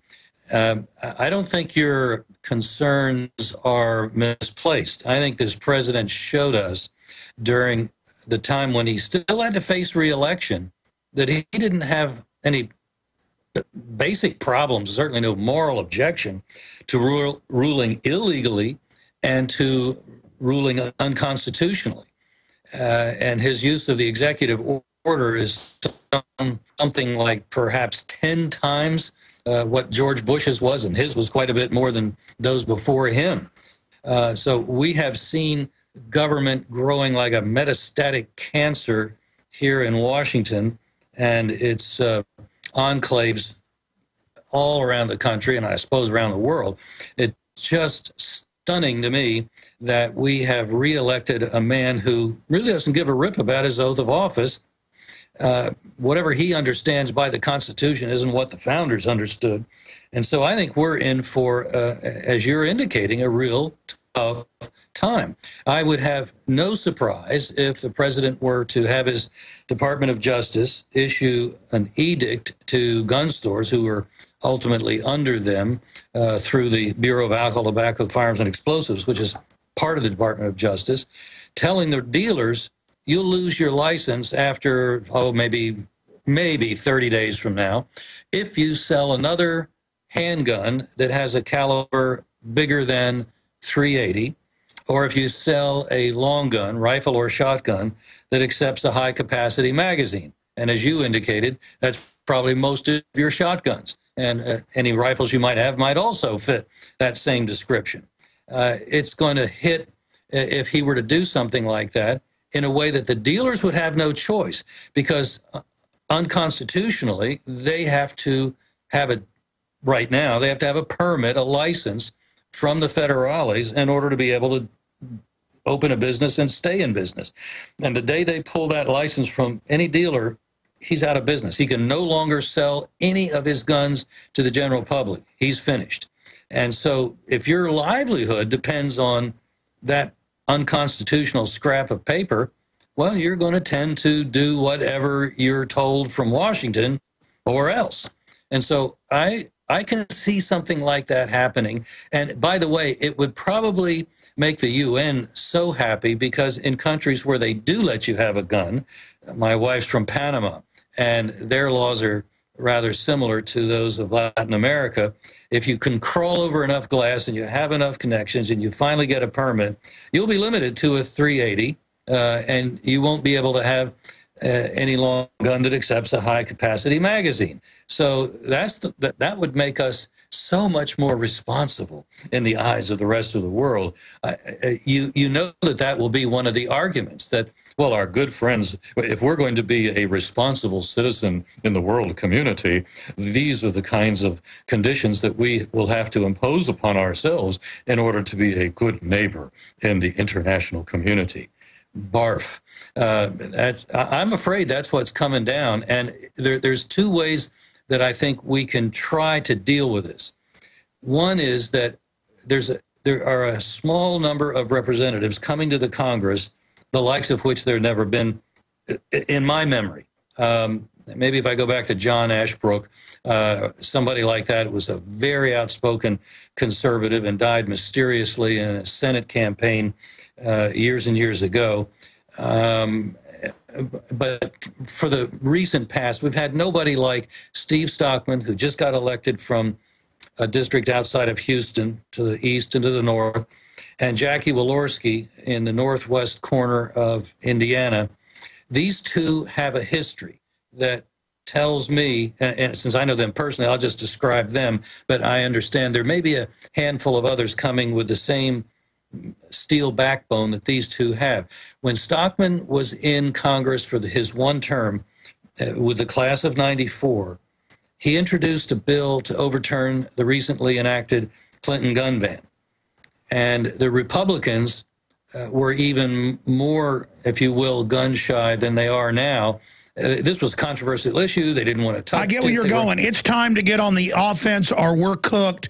It's over. We either realize we either gain ground or we're going to lose it all. This is a war. We cannot just keep having battles. We have to literally go dig these people out. We have to call them the authoritarian scum they are, because listen, the gun culture is the reason they call us bitter clingers, is they know it's the core, it's what brings everybody together. Even liberals I know on social issues get now that they need guns, and we're gaining ground on this, so they're coming in to take it all. The final battle is starting to really unfold. I think so. I think we're going to see the fangs bared by this administration. Again, no more elections that he has to worry about, and I don't think he worries about his party. I don't think he worries about anything. Finish your point about the people and bringing bills up. Is that what you were getting at? Is it's time to go on the offense? It's time to go on the offense. It's time to reintroduce and to push all over again repealers that repeal whole swaths of unconstitutional federal gun laws. Stockman did it against his Republican leadership when he was in. We were in a meeting in Dick Armey's office. He was the majority leader then, and he told us to our face, you're not going to get a vote vote on Stockman's bill. If you do, it'll be over my dead body. Well, Gingrich was a little politically moxier. We did get the vote because Gingrich didn't want gun owners of America messing over his guys in their districts over this issue. That's right. We've got to really just remove the rhinos, put real people in there. I want to come back and get into what I'm now seeing on the news. They're saying it's racist to own guns. Kind of like if you don't want government-run health care, you're racist. And Obama's now being called the conqueror. I mean, this is some really scary nomenclature we're hearing. Stay with us. Alex Jones here with a message to fellow freedom lovers. The prognosis for the entire planetary economic system runs from bad to worse. The globalist model is to shut down societies and starve patriots out until they acquiesce to the global takeover. That's why we've assembled the most vital and important preparedness items at InfoWarsShop.com. These are items that I did research on, that I personally use. You've got the Life Straw, so you can turn fetid water into safe water anywhere you go. The K-Tor hand crank generator to charge up key equipment during power outages or out in the field. Strategic Relocation, 3rd edition by Joel Skousen. When Disaster Strikes by Matthew Stein. ThyroSafe, used by Homeland Security to protect yourself during any radiological event. Hand crank shortwave AM/FM radios. Everything that we've researched and found to be the best is available at InfoWarsShop.com, and your purchase makes our InfoWar possible. We're getting prepared. Are you? InfoWarsShop.com. That's what it sounds like when a burglar kicks in the door of a dark house that looks like no one is home. Don't let your home be the next target. Make it look like someone is home watching television with Fake TV. Fake TV is a small electronic device that makes the same light as a real television. So from outside, it looks like someone is home watching TV. Fake TV plugs in just like a lamp on a timer, but is far more convincing to burglars. Fake TV deters burglars, costs far less than an alarm, and is highly recommended by numerous police departments. Use it anytime you're away from home. To order your Fake TV for only $34.95, go to faketv.com or call 1-877-5-FAKE-TV. Each additional Fake TV is only $29.95. So get one for you and one for a loved one, for safety, security, and peace of mind for both of you. Call 877-5-FAKE-TV or go to faketv.com. Faketv.com, the burglar deterrent. In a coming apart world, you need something to keep it tied together. That something is Atwood Rope, the highest quality rope made in the USA, from exotic braids for military, rescue, arborists, shipyards, tow line, or boating. Quality rope at affordable prices you and your customers can depend on. Find a dealer or shop online at atwoodrope.net. Enter promo code RADIO to receive 100 feet of 550 paracord free with purchase. Atwood Rope, working to keep the world tied together. Hi, this is Ted Anderson. Have you ever wondered why banks, stockbrokers, investment advisors won't talk about gold IRAs? They've been available since 1986, yet the financial industry won't recognize the value of gold for your retirement. Gold has outperformed paper investments, yet no word about IRAs. If you would like to have gold for your retirement, call 800-686-2237. Don't get left behind by rising inflation and low returns. Call 800-686-2237. Secure your future and call 1-800-686-2237. In more ways than one, it's going to be a November to remember. Going on now, and just in time for the holidays, Emergency Essentials offers a huge Mountain House sale only at BePrepared.com. All Mountain House cans are 20 to 32% off. For example, a can of Mountain House Chili Mac, regularly $25.49, is now only $17.24. Scrambled eggs with bacon, usually $31.89, now only $21.56. And save 26% on a 3-day emergency kit, or save $123 on a 1-month supply of freeze-dried and dehydrated foods. Gift shoppers, check out the Katadyn Vario water filter at 26% off, or get special pricing on the Gerber Suspension Multi-Tool and the Volcano Stove Collapsible Cooking Combo. For details, call 800-999-1863 to experience exceptional customer service and Emergency Essentials low price guarantee. But hurry, the November to Remember sale ends November 30th. That's 800-999-1863. The choice is clear. Be unprepared or BePrepared.com.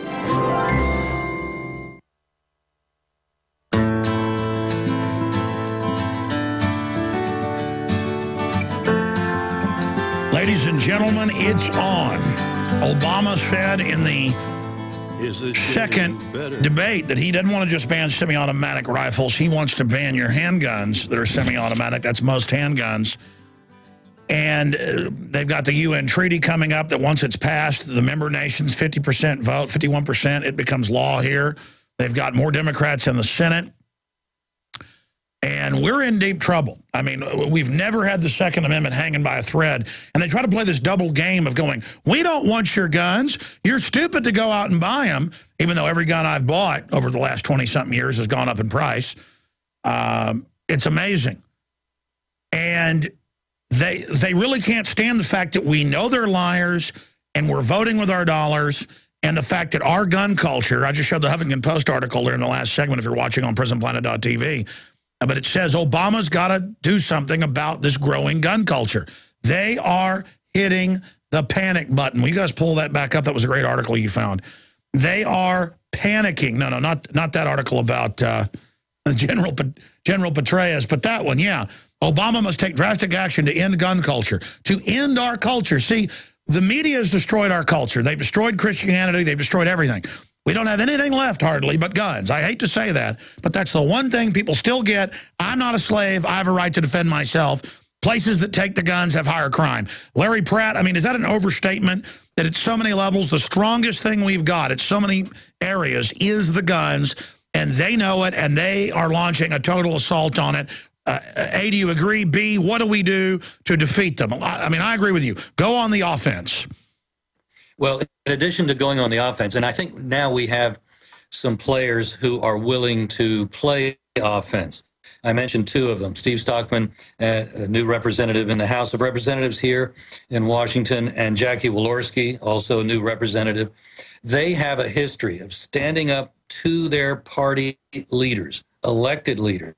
In Jackie Walorski's case, she bucked Governor Mitch Daniels, who is known as a fiscal conservative. Well, he wanted to raise taxes to balance the budget, and she bucked him and got the whole caucus eventually to go along with her, forcing him to make cuts instead of raising taxes.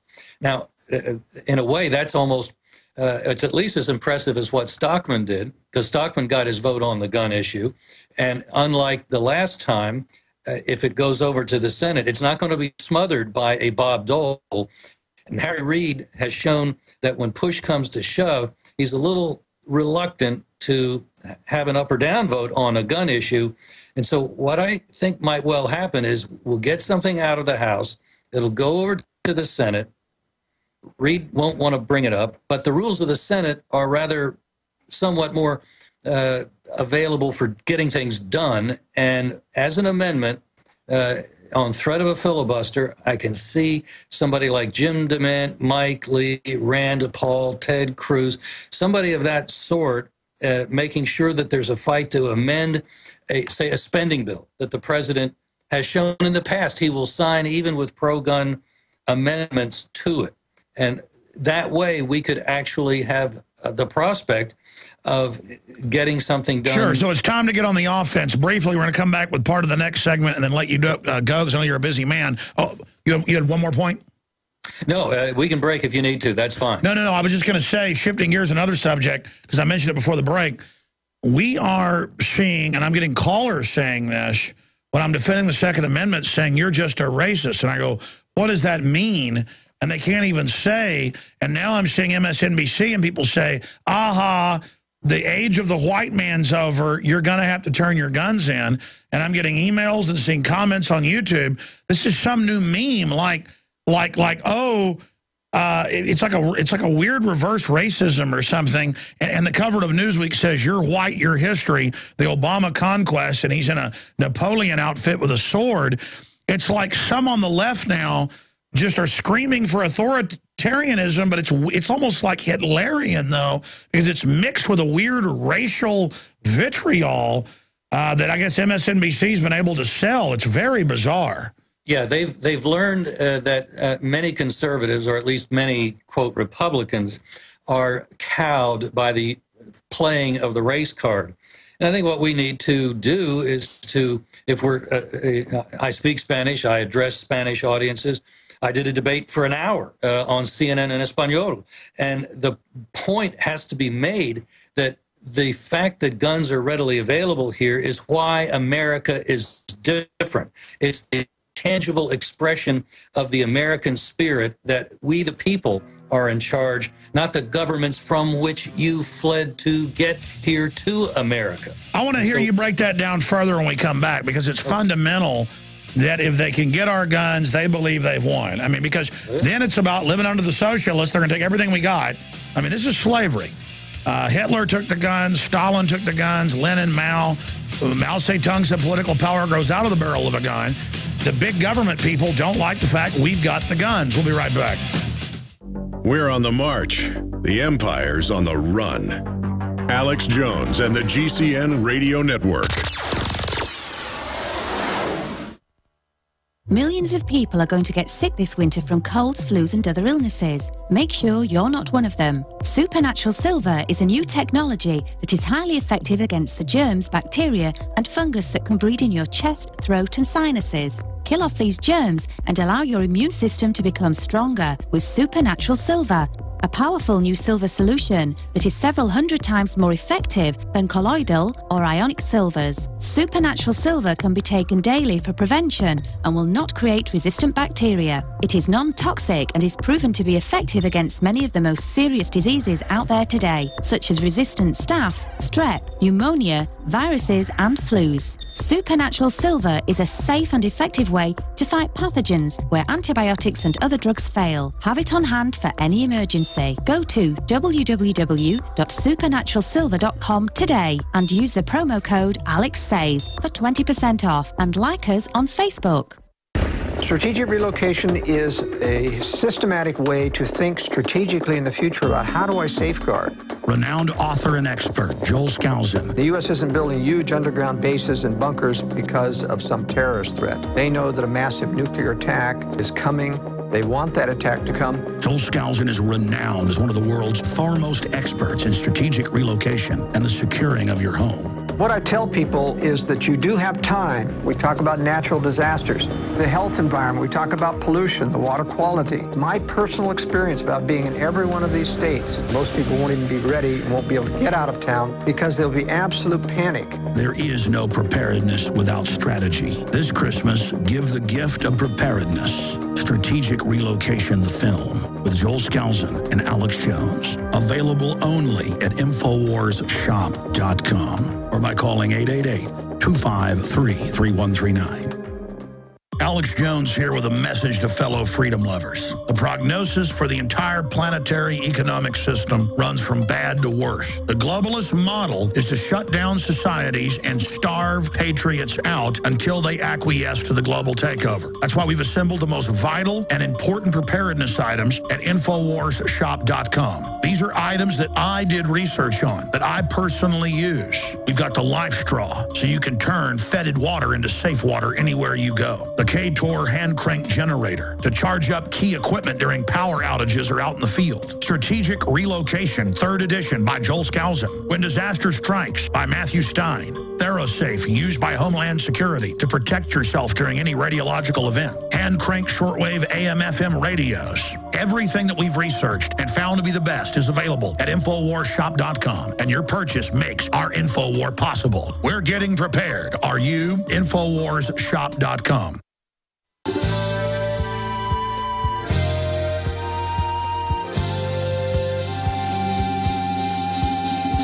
Defending the Republic from enemies, foreign and domestic. It's Alex Jones. Okay, Mark Faber, I tell you, he's been incredibly accurate predicting things. He says prepare for massive market meltdown. We're going to get to that, and then some of your phone calls when Larry Pratt leaves us. Larry, I've been asking a lot of the questions here. I want you to be able to add any other points that you think are important for listeners and other assaults we're going to see.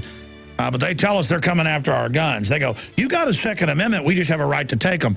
But finishing up the point that you were trying to get to, because they say, oh, I mean, it's racist that our guns are killing people in Mexico. Well, Mexico's banned guns, and most of the guys that have them, it's hand grenades and grenade launchers and machine guns. They're not getting those at gun stores. You know, it's turned out the ATF was shipping them directly into Mexico. Fast and Furious goes a lot deeper. But finishing up with this weird racial vitriol where Time Magazine says you're white, your history, and shows Obama as a general with a sword. I mean, that's pretty, they show him as a dictator. They also show him as Lincoln and say he may have to deal with the states.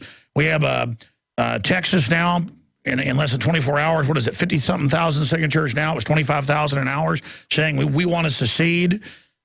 We need to just kick the globalists out of this country and just take our country back. But, I mean, where do you see Obama going? And, again, you were trying to finish your point about this whole racism angle. It's like, hey, I don't like lemon pie. Why are you racist? You know, it's like, hey, I don't like your food at this restaurant. What are you, racist? It's just this, and people call in like it's powerful. Like they're going to say, why are you a racist when I'm talking about not wanting to shut down our coal power plants? And I go, what do you mean I'm racist? Well, you know you are. You don't like Obama. And I go, yeah, I don't like him. He's a front man for the globalists. I mean, it's like a religion now. I mean, what can you say to this? You were getting cut off by the break talking about your CNN debate. Well, I think it's somewhat disappointing for the other side to realize that there are a number of us on the right who I'm married to a Latin American woman, have been for almost 50 years, and I can debate them in Spanish.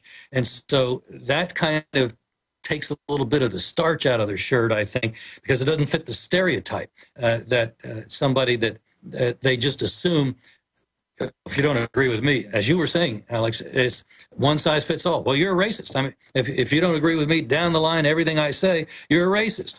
They don't increasingly have the ability to debate their point. And when I did the CNN debate in Spanish, they felt, I guess they were comfortable with the strength in numbers, so it was 3 against 1. But, you know, it's all the same argument, so I was really only debating one other, that argument that they all three were making. And they don't, I'm not sure they figured out how to get out of that pit. Now, so far, they were able to do a very effective job with Mitt Romney, because Mitt Romney, who doesn't share, say, a Reagan view of America's greatness, and he doesn't know how to articulate it, that's for sure, and he didn't. And so he let Obama get away with anything he wanted. And in fact, as you say, they came up with the race card in the Fast and Furious scandal. Wait a minute, excuse me? Those are Mexicans that are dying, almost none of whom trace back to Spain through my wife's lineage. These are people who are brown, who are typical Latin Americans.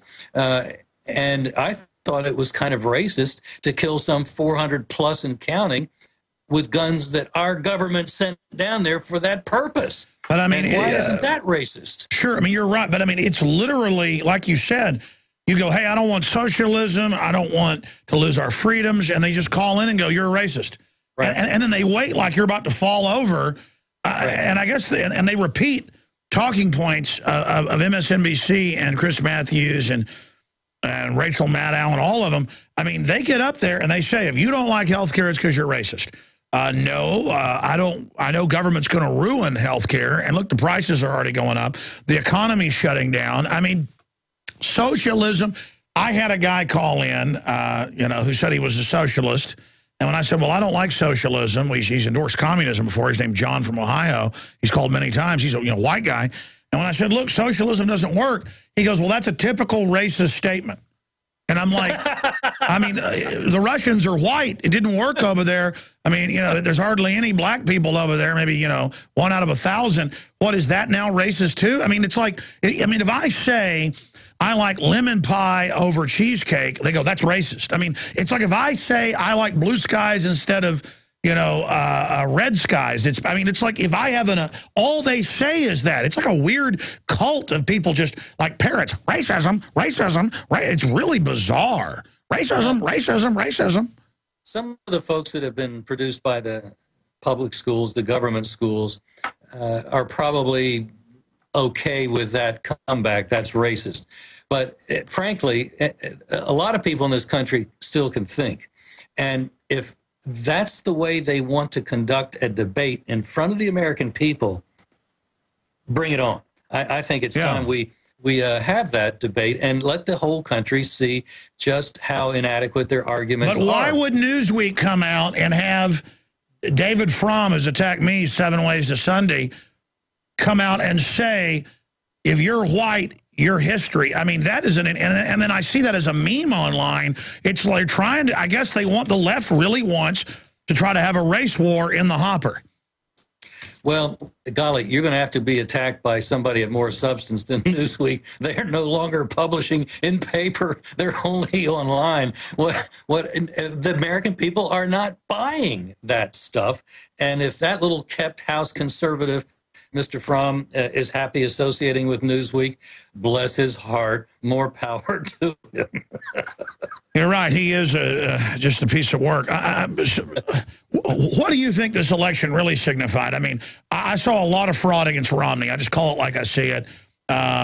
Some states didn't even count that day's votes and just said that Obama was the winner.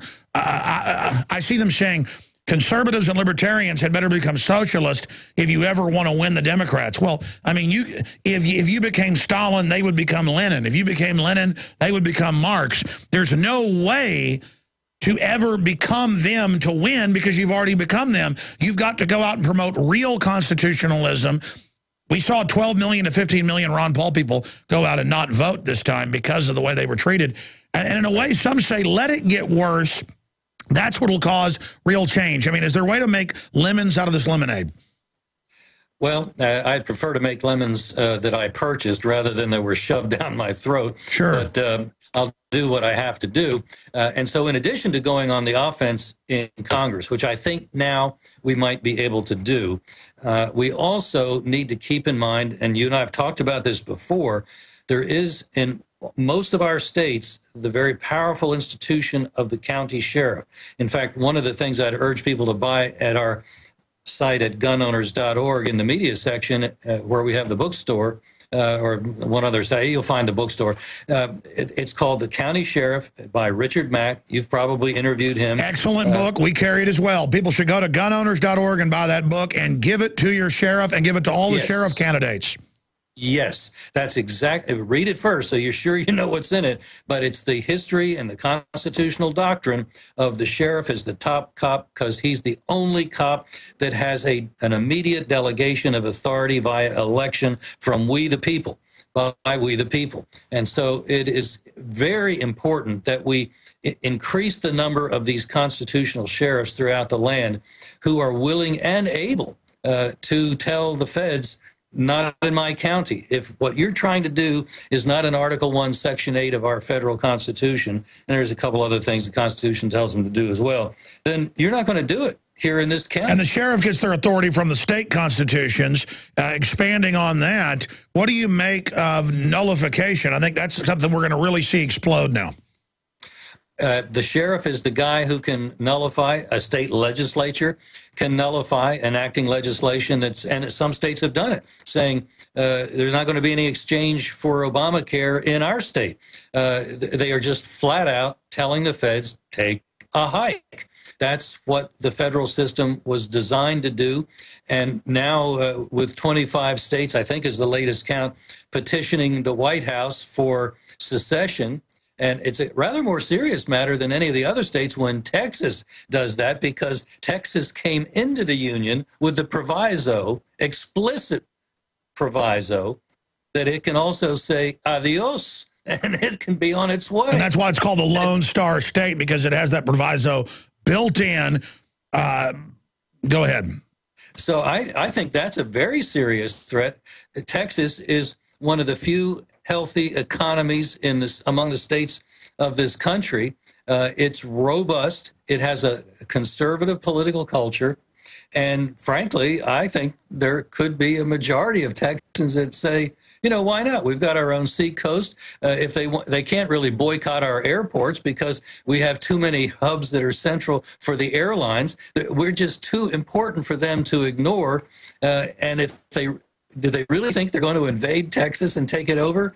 You know, they tried that once, and they got away with it that one time. I don't think they'd get away with it this time. I don't think the military would most of them would say, that's not a constitutional order. I'm not going to do it. Well, the Texas legislature last year said you're not going to grope us anymore because all of the House reps have been flying into Austin, had been getting groped. Unanimous House vote. Dewhurst killed it in the Senate, so he lost his national Senate run. Cruz says he's going to support the Second Amendment, or Ron Paul type guy. We'll see if that's really the case.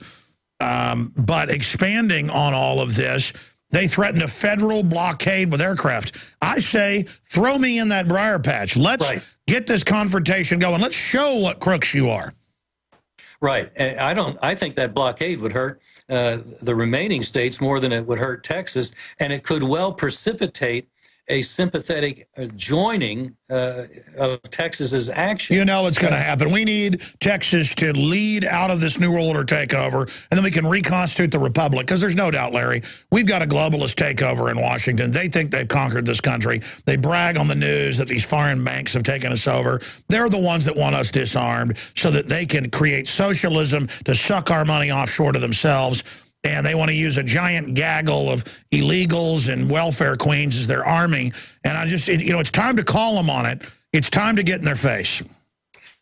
Texas could effectively seal its own border. That would be an extremely positive first step, whether or not they ultimately secede, to simply say, we're being invaded. United States, you're supposed to protect us from invasion. You're not.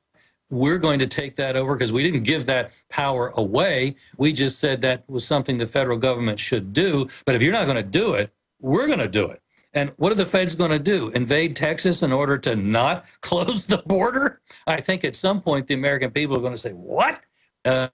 One of the biggest problem I saw with Romney is he, as a liberal, would not join issues, and he would not call Obama the socialist that he is. He would not specifically draw attention to the many socialist programs that Obama has been implementing and advocating, and he would not address the country in terms of the greatness of America, what it has been and what it can be again. He didn't spell any of that out. Sure, because he couldn't, he agreed with Obama on so much. Right. And instead of, again, people going and joining the globalist, this is a real shot across the bow of the Republicans that no more games. They're not co-opting the liberty movement. It's over. They're either going to disappear and let the Democrats take over, and a bunch of states are going to secede, or the power structure is going to get it. Right. They're either going to have to act like Republicans talk. In other words, they're going to have to walk the talk. Or I agree with you. There will be, at first, I think we might see next election an increase in what we saw this time. The establishment continue to lose in contests that are brought by conservatives. The one in your Texas Senate race was a great example of an outsider challenging the establishment, Dewhurst. And Dewhurst showed what the establishment was like. He's a facilitator of all that is wrong in Texas. He makes it happen, or keeps reform from happening, as a lieutenant governor there in Texas. Exactly. He had a terrible record, and Cruz called him on it, showed how you should run a campaign. And when people hear that there is a distinction being drawn by somebody who really believes in freedom, the freedom fighter is often going to win. And we will well win said. There's no doubt Ron Paul would have beaten Obama, but the Republicans had to throw him out of there. And so now look what they've gotten. Larry Pratt, by the way, we were at gunowners.org. I've never seen this happen before. We crashed your site, buddy. Gee, thanks a lot, Alex. All right, we'll have it back up shortly. Yeah. All right, well, yeah, and everybody should go there and sign up for the free email alerts. Thank you so much, Larry Pratt. God bless you, my friend. Thanks. There he goes. He's going off to another interview in 15 minutes.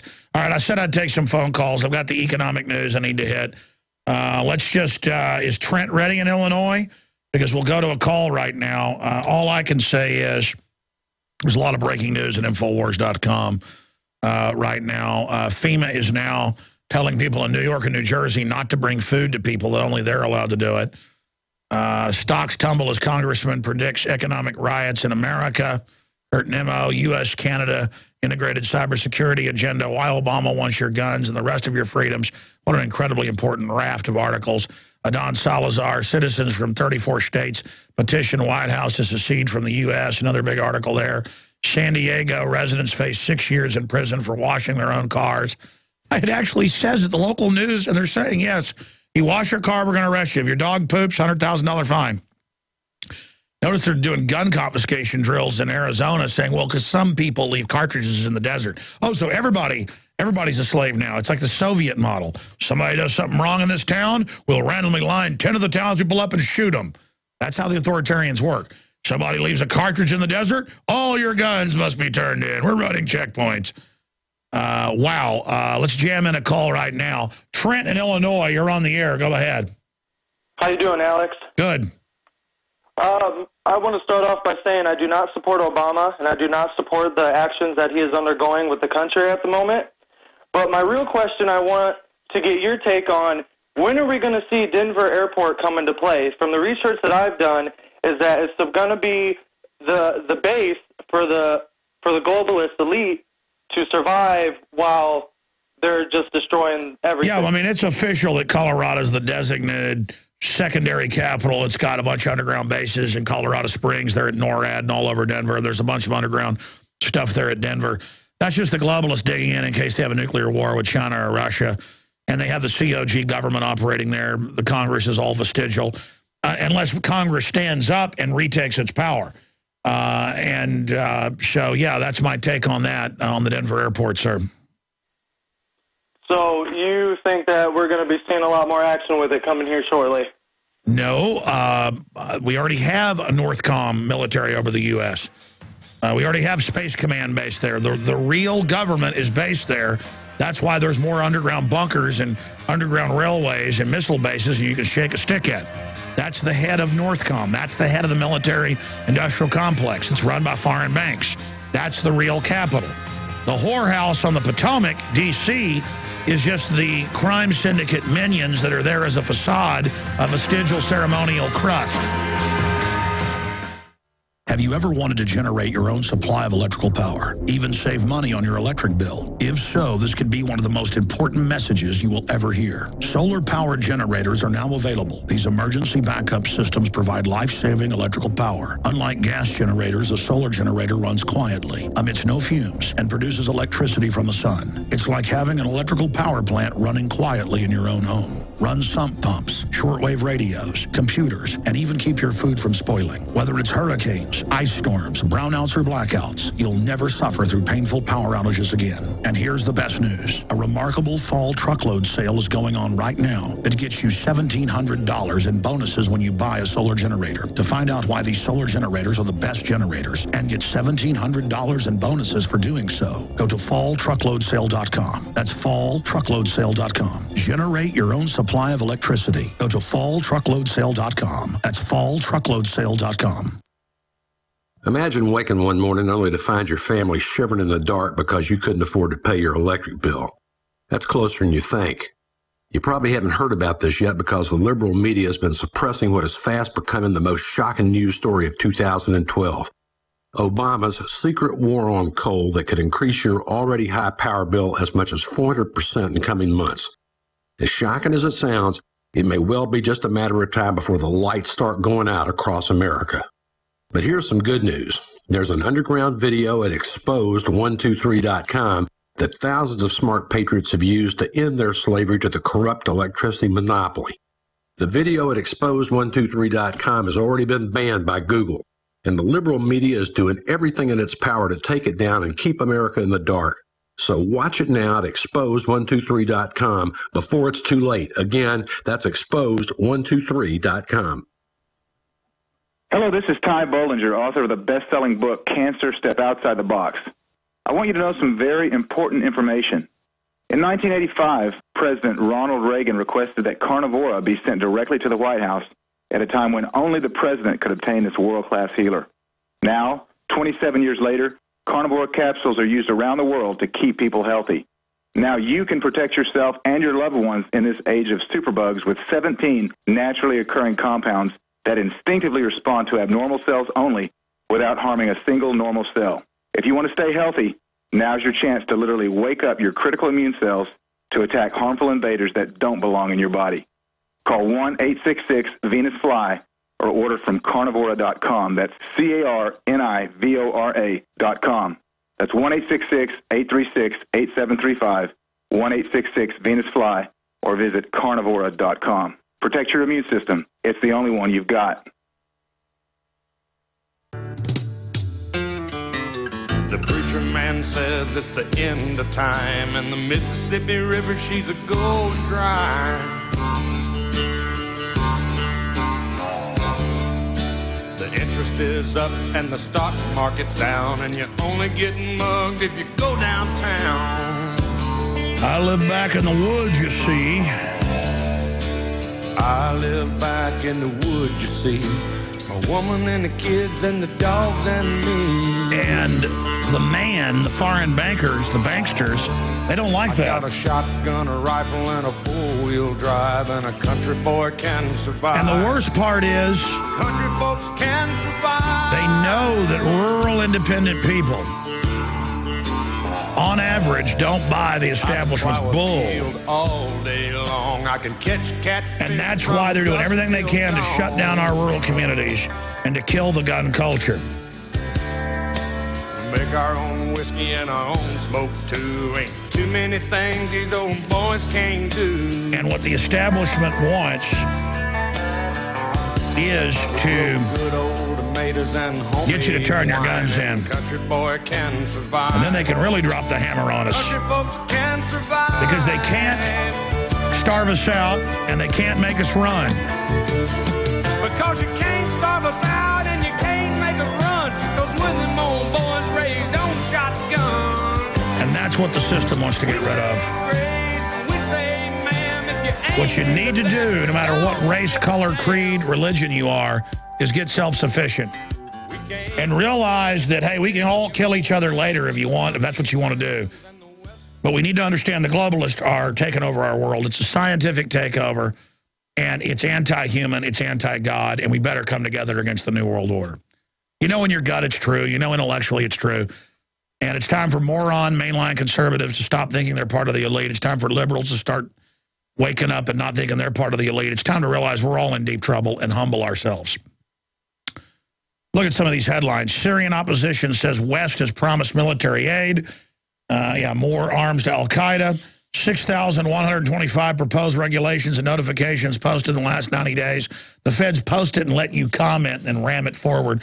Like the Federal Reserve under Frank Dodd has its new enforcers over any business where they can just take things over. Private Federal Reserve is becoming a government agency openly. So in a way, you can say it's government, but unaccountable. A private government of pirates. It's now up to 34 states petitioning. It was just a few dozen last night, an additional 10 or so now to secede. Again, at Don Salazar, Infowars.com. Mark Faber, prepare for massive market meltdown, and that's out of CNBC. But get ready here. They've had members of Congress come out and say things are going to implode. Stocks tumble as Congressman predicts economic riots in America. Louisiana Republican warns day of reckoning rapidly approaching. And the government will play the part of the savior and say, give me VAT, give me carbon tax, and that's in the news, and that new money will keep the welfare checks going. Now, it won't matter that 90% of that money will go to foreign banks. As long as they say, we're going to give it to the poor people. And they'll still get their check in devalued dollars and won't be able to buy as much, but that'll be okay. And I'll get to hear all day how it's evil and how I want the poor to starve if I don't want this. There's a reason the mega rich want this. It's called a takeover. Here's one. Board of Governors of Federal Reserve System. Agencies issue statement on supervisory practices regarding financial institutions and borrowers affected by Hurricane Sandy. The Federal Reserve now regulates. Can the Federal Reserve help prevent a second recession? Oh, they're saving us. Is the Federal Reserve using money laundering techniques to cleanse banks' balance sheets? Well, of course, it's a narcotics trafficking operation. That's Forbes. And it goes on and on and on and on. Very important articles. And the most important of the day just came out by Paul Watson. I want it red-linked. Why Obama wants your guns and the rest of your freedoms. Second Amendment in the crosshairs. They're coming. And we've got it from every hill and mountain, like Paul Revere announced. The New World Order is here. They're coming. We're under attack. InfoWar. Thank you for listening to GCN. Visit GCNlive.com today. If you want an American company with American products made by Americans, here is the Cal Ben Soap Company. Alex and his staff have used these pure soap products for years. These all-natural soaps are made from the highest quality vegetable and coconut oils that are earth-friendly and safe. See them on the web at 5starsoap.com or call 800-340-7091 for a free catalog. Buy the 1 to 2 month sample package and enjoy soaps that are twice as good as what you're using now. Or save big with a 1 to 2 year supply of soaps for all your cleaning needs. This is an amazing deal. You can save thousands of dollars and you will love the way real soap makes you feel. See them on the web at 5starsoap.com or call 800-340-7091 for a free catalog.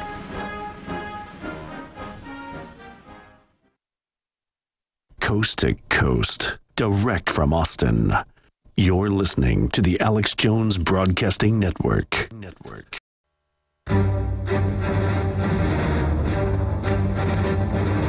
Big Brother, mainstream media, government cover-ups. You want answers? Well, so does he. He's Alex Jones on the GCN Radio Network. And now, live from Austin, Texas, Alex Jones.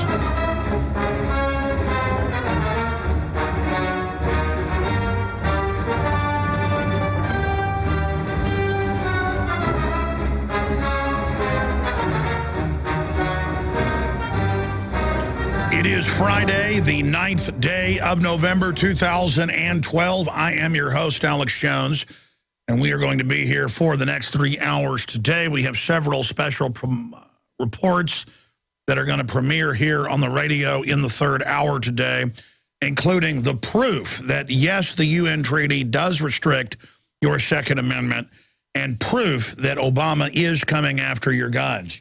It's on. They're moving on every front. They're going to shut down the industry. They're going to raise the taxes. They're going to put in the carbon taxes. All of it designed. You see all these businesses finally shutting down now that Obama's been reelected. Tens of thousands being laid off just in the first day. It's because a lot of companies operate on such small profit margins that they cannot compete with the government health care system, also increasing the price of health care. They can barely hang on against China, against India, against Mexico, who don't have any health care, any workers' comp, make you work 18 hours a day, suicide nets at the Apple factories. And so it's like, okay, we're shutting down. We're closing our doors. We're gone. We're not going to hire anybody. Or we're going to lay off, half our workforce. Or all the big corporations are saying, you know what, you get 20 hours a week now instead of 40, so you don't get your insurance. And so that's great. That's the plan. Now you'll go from $25 million on food stamps when Obama got in to right at $50 million. It'll go to $100 million. And even more will shut down until we have the gas shortages, the food shortages. This is a plan. They did this in China. They did this in Russia. They did this in Cuba. They did this everywhere. They've been doing it in Venezuela. And this is it. Until those of us that even know how to work are in forced labor camps producing for the welfare queens, walking around with their submachine guns, beating us over the head with shovels. Now, it'll never get to that point. It got to that point in North Korea, got to that point to a great extent in Cuba, got to that point in the Soviet Union, got that point in China. China got smart and made a deal with the globalists who'd put them in place to begin with in 49 to be just a slave system, more of a fascist system, calling itself communist. But allowing some free enterprise. But they're not going to do that. They're going to strangle the goose with the golden eggs because they hate America so much. And it's about total domination.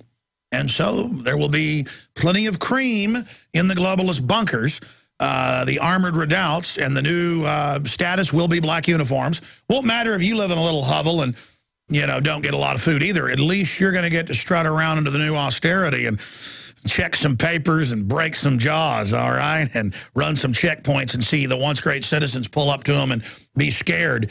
This is the pure baptism in enslavement because we think abortion's good. I mean, I was thinking about it this morning, and it really hit me that I need to codify an entire 10-minute special report on this and not just get on the air and talk about it and really break down an epiphany I had about abortion. I knew this about abortion. But it really hit me in like a 5-10 minute epiphany where I just stood there with my hand on the counter after my wife and children had left. Before I came into the office, they were gone on some errands. I just sat there, and it all made perfect sense. Because if you'll say those aren't humans and that that's not a life and you've got that choice and all the excuses, once you have the abortion, you're now committed to that idea and you'll commit to any other rationalization. You know, a lot of people have been involved in abortions, and as long as you realize it was wrong what you did and understand the fraud of it, you're cleansed. It's a great weight off your shoulders. I know. But I'll tell you, those of you out there, it is your religion. When I said women who have all these abortions and love abortion and are proud of it and brag about it, their wombs are temples to human sacrifice. They are the ultimate Satanists. They have murdered their children. We'll be right back with Ron Paul. Have you ever wanted to generate your own supply of electrical power, even save money on your electric bill? If so, this is going to be the most important message you will ever hear. Solar power generators are now available. These emergency backup systems provide life-saving electrical power when you need it most. Unlike gas generators, a solar generator runs quietly, emits no fumes, and produces electricity from the sun. It's like having an electric power plant running quietly in your own home.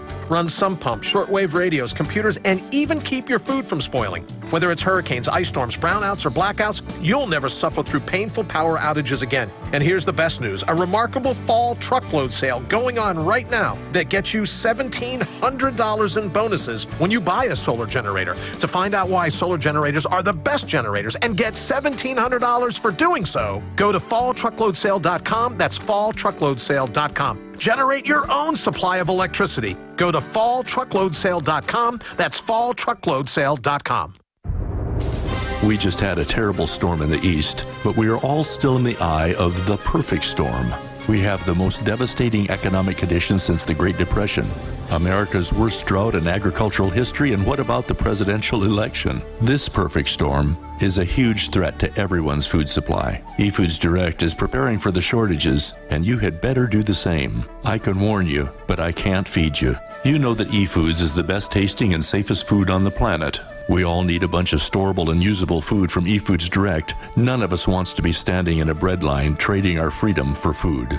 Anyone who doesn't take control of their uncertain future has to be just a little bit nuts. Call 800-409-5633 or efoodsdirect.com/Alex. How will you bet your life? Call 800-409-5633 or efoodsdirect.com/Alex. Would you rather prepare 6 months too early or 1 day too late? Millions of people are going to get sick this winter from colds, flus, and other illnesses. Make sure you're not one of them. Supernatural Silver is a new technology that is highly effective against the germs, bacteria, and fungus that can breed in your chest, throat, and sinuses. Kill off these germs and allow your immune system to become stronger with Supernatural Silver. A powerful new silver solution that is several hundred times more effective than colloidal or ionic silvers. Supernatural Silver can be taken daily for prevention and will not create resistant bacteria. It is non-toxic and is proven to be effective against many of the most serious diseases out there today, such as resistant staph, strep, pneumonia, viruses, and flus. Supernatural Silver is a safe and effective way to fight pathogens where antibiotics and other drugs fail. Have it on hand for any emergency. Go to www.supernaturalsilver.com today and use the promo code AlexSays for 20% off, and like us on Facebook.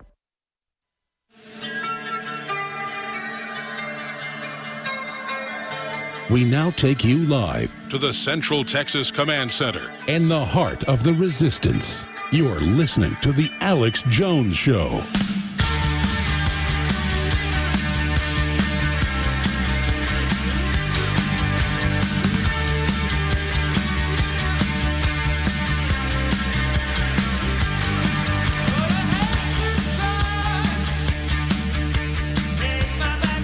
It is Friday, the 9th day of November, 2012. I am your host, Alex Jones. Ron Paul, soon to be former Congressman Ron Paul, is set to join us in about 30 minutes here on the air. And obviously, he was quoted by the Washington Times and others when he was on Bloomberg television as saying, America already went over the cliff and we're far gone. and that we have converted to socialism and will collapse. And that is the plan. Yes, they're going to collapse us into total tyranny, and the domesticated masses will not know any better, and they will demand anyone who has any money, any property, that everything be taken from you until finally you are physically put in forced labor camps. That is what every socialist and communist country ends up collapsing into if the people put up with it. That's where it leads, is the North Korean, Soviet, Communist Chinese, Foxconn, Apple, suicide nets around the building, forced abortions, inside. That's where it leads. That's who these people are. That's what they create. That is what they push in every single case. So Ron Paul, the congressman, will be joining us to break all of that down later in the hour. On top of all of that, they're pushing the fiscal cliff, and this has been done in Europe over and over again. The globalists, the mega banks that brag that they've conquered our country and the rest of the world through fraud and derivatives and manipulation, hold everyone hostage, saying the economy is going to implode unless you give us carbon taxes, increased carbon taxes, VAT taxes, higher income taxes, and they call it austerity. And then the prostitute media plays along with it and never points out that almost all the debt is really from bailing out the mega banks themselves. So that is some of the information that we're going to be covering on that front as well today. And again, Coal's election loss could mean gain for carbon tax. Bloomberg. The Hill. Carbon tax could be in Obama's toolbox. Bloomberg. Obama may levy carbon tax to cut U.S. deficit. HSBC says. That's where this is going. On top of a VAT, Obama's set to give a speech today, and he's going to talk about how we're in trouble, why the economy just imploded the day after I got elected.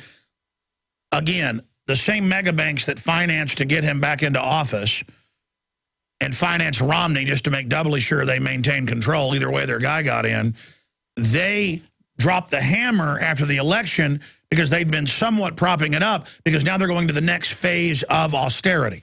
And when they raise taxes, just like they've done in California or like they've done in other countries, like Greece and other places, it actually lowers revenue and kills business. That's the plan. You don't want people uppity with their own businesses running around with money in the bank. You want them with the hands out. That's why Chris Matthews has said it. Michael Morris said it, how great the storm is, because it makes you dependent and it teaches you to be dependent. Of course, we see 11 days without power. Sandy victims want answers. We have other reports. Power outages continue to plague New Jersey, New York, you name it. 30-hour wait for fuel offers plenty of intrigue, but no gas. New York Daily News. Gas rationing, New Yorkers welcomed to the third world. Ready to snap. In Cedar Grove, residents are 10th and 11th day, no power. And what they're really freaking out about is the liquor deliveries aren't happening. The alcohol has run out. There's more looting, more crime going on, but the media is keeping it quiet. Bitter cold inside disaster shelter. Even the government shelters in places like Marlboro don't have power. That's the type of information that we have here. All right. Now, there's your government. 11 days won't help you. But we're bad if we say that you should get prepared. We're bad if we say you should have a year of food, you should have firearms, you should know how to fix basic stuff in your house or car, you should know how to run a trot line, you should know how to clean a firearm, you should know how to stomp somebody's button to the ground if they assault you. But the new religion in America, there's three groups of people, really. There's globalist, technocratic, crime syndicates that know the street, know how the world works, and decided to fleece the sheep. You've got good, hard-working people that try to work within the system that's fraudulent, who are being attacked and destroyed. And then you have the giant mass of dumbed down Kim Kardashian, fans who don't even know what day of the week it is, literally, who are in helpless zombie-like states, and all they know how to do is beg and plead and demand that somebody else's stuff is theirs. They are going to literally, societally, culturally eat us alive. This has happened everywhere. It's not like we're just theorizing. This is guaranteed. It's like you got gangrene on your leg and your toes are turning black and smelling. They're going to have to cut those toes off. And if they don't, you're going to lose the whole leg and then your whole body. You're going to die. Well, we have gangrene, flesh-eating bacteria all over us politically, okay? We're stumbling around. Snot's coming out of our nose. Our eyes are bloodshot. We've got 110 fever. This country is on death's doorstep, which is the plan. Going from liberty and 4% of the world's population having half the wealth because we weren't perfect, we had more freedom, and so it was a cornucopia. It was an engine of wealth.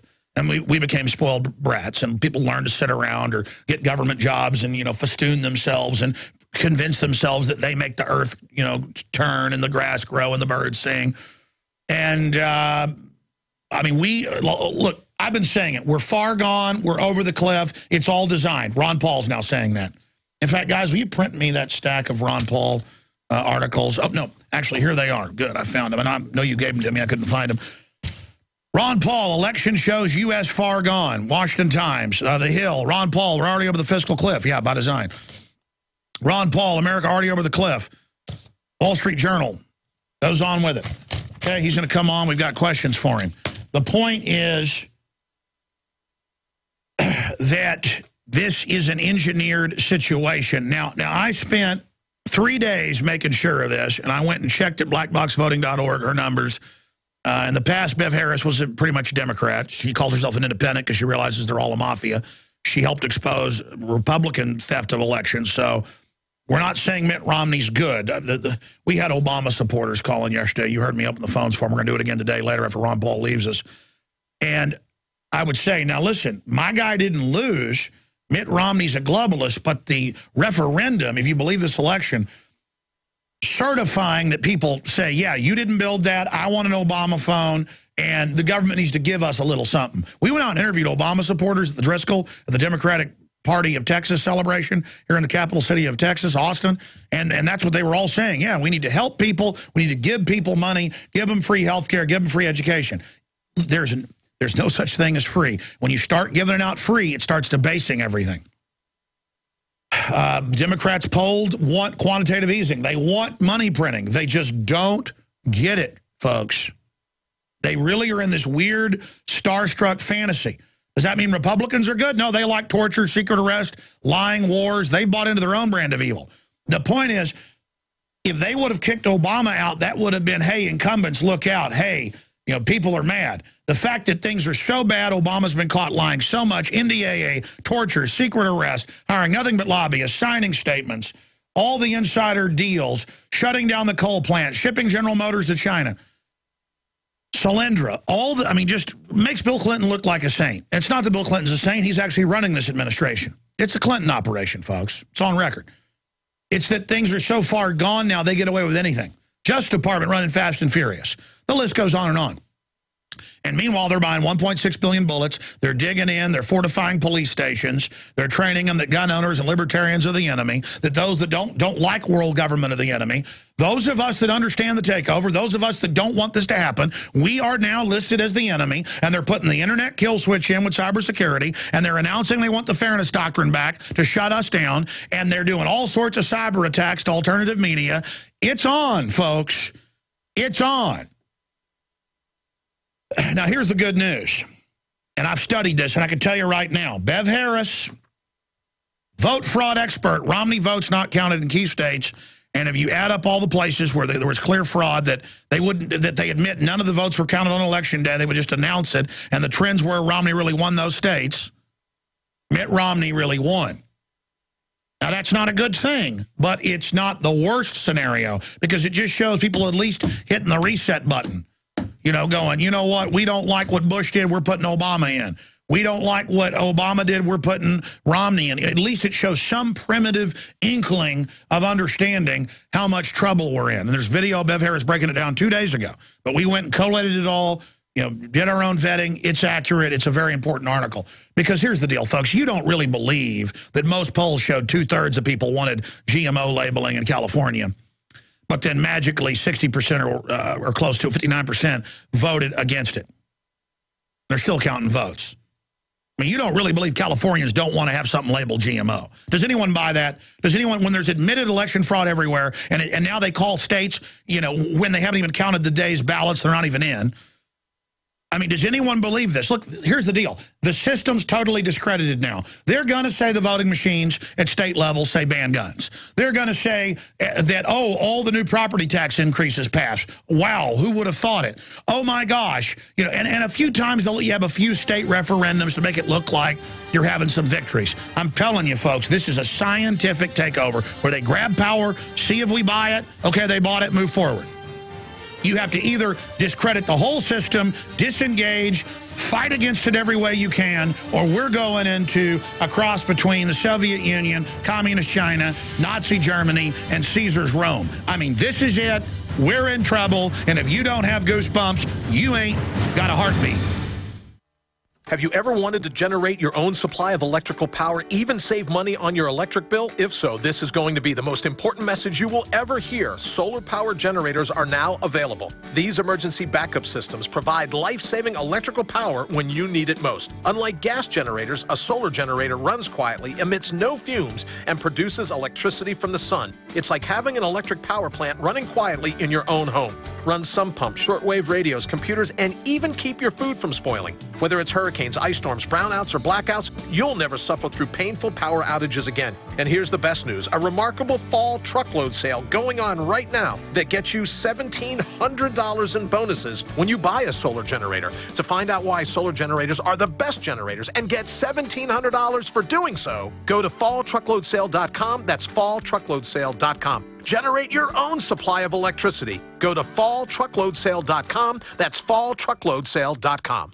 Would it save you time to get the best quality water filters and the best quality storable foods from one company? You bet it would, and now you can at BigBerkeyWaterFilters.com. Big Berkey water filter products and great tasting, long-lasting, storable Wise foods are both now available on one website, BigBerkeyWaterFilters.com. Wise foods, ready-to-eat meals are packed in airtight nitrogen pouches and come with a 25-year shelf life. Big Berkey water filters are powerful enough to purify treated, untreated, or even stagnant pond water. Combine Berkey water filters with Wise foods for an unbeatable preparedness combination. Get free shipping on every order over $50, and GCN listeners receive 5% off all ceramic filter systems. Visit Big, BERKEY waterfilters.com or call 877-99-BERKEY. That's 877-99-BERKEY, or go to BigBerkeyWaterFilters.com.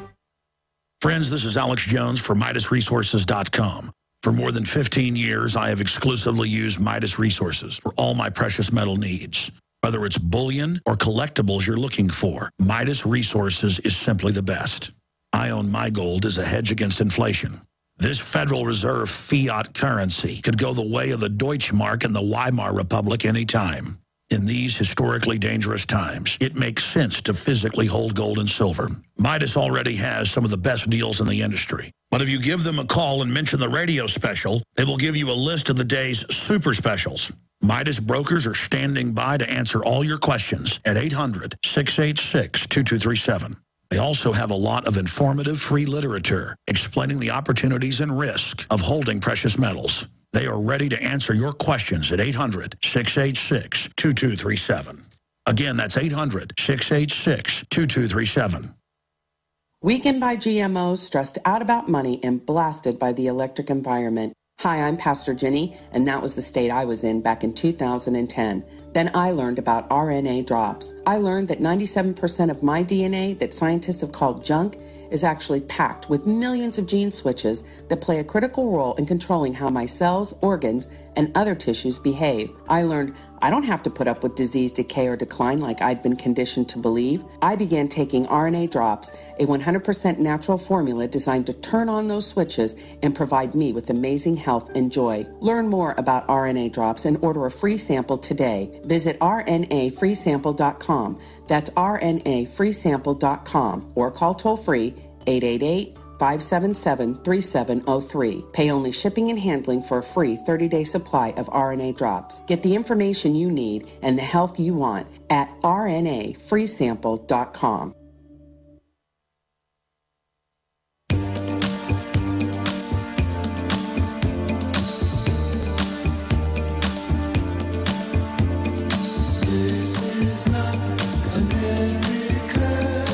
A little piece of me, a little piece of you. We die for the system. A little piece of me will die. We'll die for the system. This is not America. Welcome back, ladies and gentlemen. So, stocks are falling. People are laying off their employees all over the place because, you see, we're in a global system designed by the mega banks, and it's designed to shut down the once wealthy economies and convert them over to tyranny.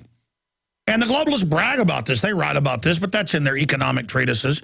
The general public just likes to buy into whatever the mainstream media is telling them, and they're telling them the government wants you to do great and wants to help the little guys. And as more people get poor, they think, well, the answer must be government because they say they want to make me rich. And then government gets bigger, more people get poor, and they go, well, we better have a bigger government. That's what makes poor people rich. And bigger government, more poor people, until we convert from the richest country in the world to a globalist New World Order military colony where they just get conscripts. And they're coming out with the drone ships, the drone aircraft, the drone submarines, the drone soldiers. That one won't even be needed soon. You see, the future doesn't need us. Human life's always been cheap, but now because of robotics and automation, we're not even needed, according to the globalist.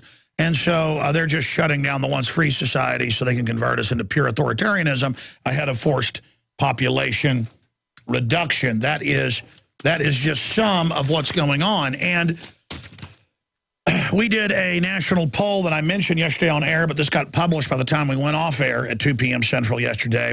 Poll, nearly 1/3 of Americans should accept TSA body cavity search in order to fly. That was a Harris Scientific poll of 2,000+ adults that we commissioned. And you can read the full poll at Infowars.com. And some newspapers picked this up, but you would imagine that'd be a big national story. But some people are commenting, no, I think they should check us. There could be a bomb. Well, why not cut you open? There could be something in your stomach. I mean, why not just not let you leave your house? How about you just live in a little confined Agenda 21 ghetto just for your security, of course. That's what Hitler said, go to these ghettos that have barbed wire around them for your security. I mean, that's where this is all going. But if you advertise it as the latest, greatest thing and have Madonna promote it, well, it must be great. And the poll asked 6 questions. One of the others was, would you wear an electric shock or taser bracelet? Poll, 35% of Americans would wear electric shock bracelet in order to fly. And Homeland Security actually has taken bids and had meetings about making everyone wear it. Shocking survey results show how much freedom Americans are willing to sacrifice. Of course, they don't care if you don't like it. They'll just try to implement it. And they already put you in a radiation bath to get your authorization for the safety of everybody, of course. The government needs to have that happen. And they grope you, of course, for your safety. So that's what's happening in the once land of the free, home of the brave because of Al-Qaeda that the government publicly runs in Libya and Syria and always ran and always will run out of Saudi Arabia. But it's just so much fun to be Islamophobic, even though the globalists run the radicals and put them in power, that it's like, so what? Just get rid of my future, get rid of my kids' future, take all my rights. Hey, but the government manuals that police and military sent us, and FBI and federal marshals sent us over the years that broke over and over again national news, it says it's not about Al-Qaeda, that it's gun owners, returning veterans, and farmers and people, anybody that is self-sufficient. Wow, just like how all authoritarians go after those people. This is a repeat of history. Right here, Lenin, Mao, this is important. And they're like, oh, yeah, well, we do need to watch those evil right-wingers. I mean, they don't want us to get our Obama phone. I mean, what did Janet Reno say on 60 Minutes back in the mid-'90s? She said the biggest cult in America, the most dangerous people, are, quote, evangelical Christians who believe in the second coming of Christ. Why, you believe in the second coming of Christ? And that's what they teach in those manuals. And you know what? If you're a cop and you go to those intelligence training deals and you don't agree with that, they take note and you're out of there. You're back on patrol. We're going to bust you down from, sergeant back to on the street, pal. How about you lose $20,000 a year in your paycheck? Oh, you don't like shaking people down and writing them tickets all day? How about you get put back out there, where you started 10 years ago? Oh, you don't like that? How about you just get out of here? And a lot of them do get, it's like, good. We got people that are willing to do whatever they're told. You just get off the force. And so the conversion towards pure evil accelerates. And I want to beg all of you out there to realize that a lot of us have disengaged from the system because we know we don't have a choice within the system with people like Mitt Romney. But it is a mandate. It is a vote against liberty that people voted for Obama. Not that either guy would have done really something different. It's just that Obama openly says you didn't build that. Openly that we're collectivist. Openly that banning all guns is good in the past. And now he's coming after the guns. Now they're coming out with the legislation. They physically want them. We'll be right back. Stay with us. Ron Paul coming up. We're on the march. The empire's on the run. Alex Jones and the GCN Radio Network.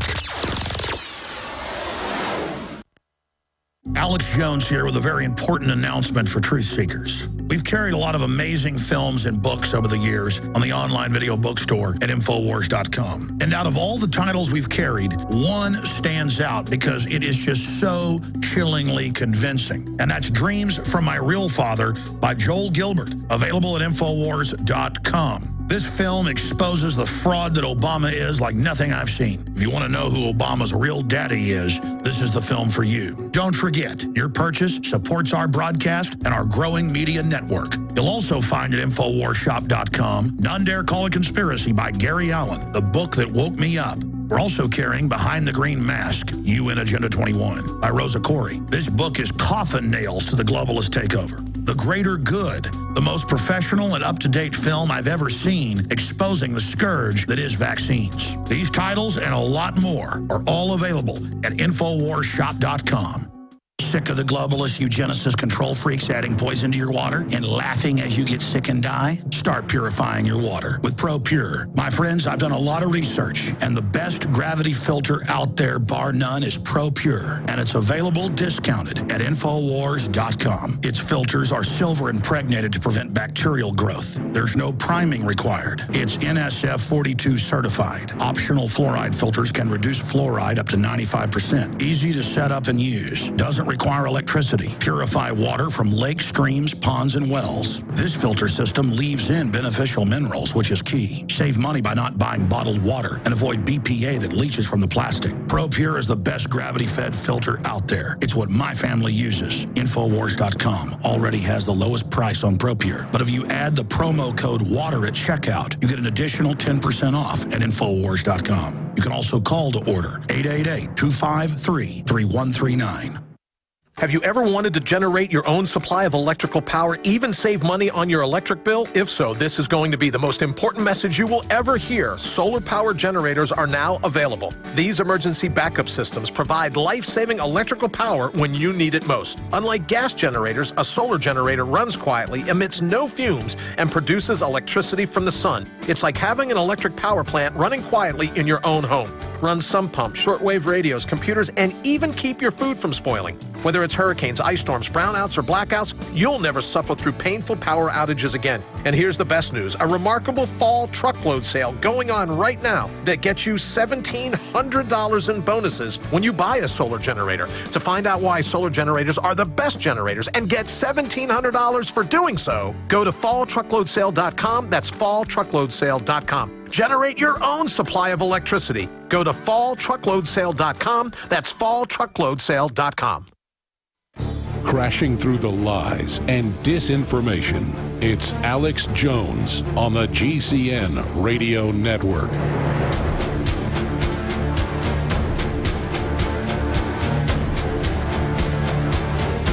Okay, he is joining us from the road via cell phone, so if he cuts out, he'll call us right back. Congressman Ron Paul, he's been a busy man out there speaking to millions of young people around the country, and we're doing a great job exposing collectivism and the path this country's going on. And on this Friday edition, a few days after the election, we have a couple of minutes here, 30 minutes or so, with Congressman Ron Paul. Congressman, I don't know how you do it, holding up under something that a young man couldn't do, but great job getting the message of liberty out during the campaign. Well, it's been a lot of fun and tedious, and of course at times frustrating.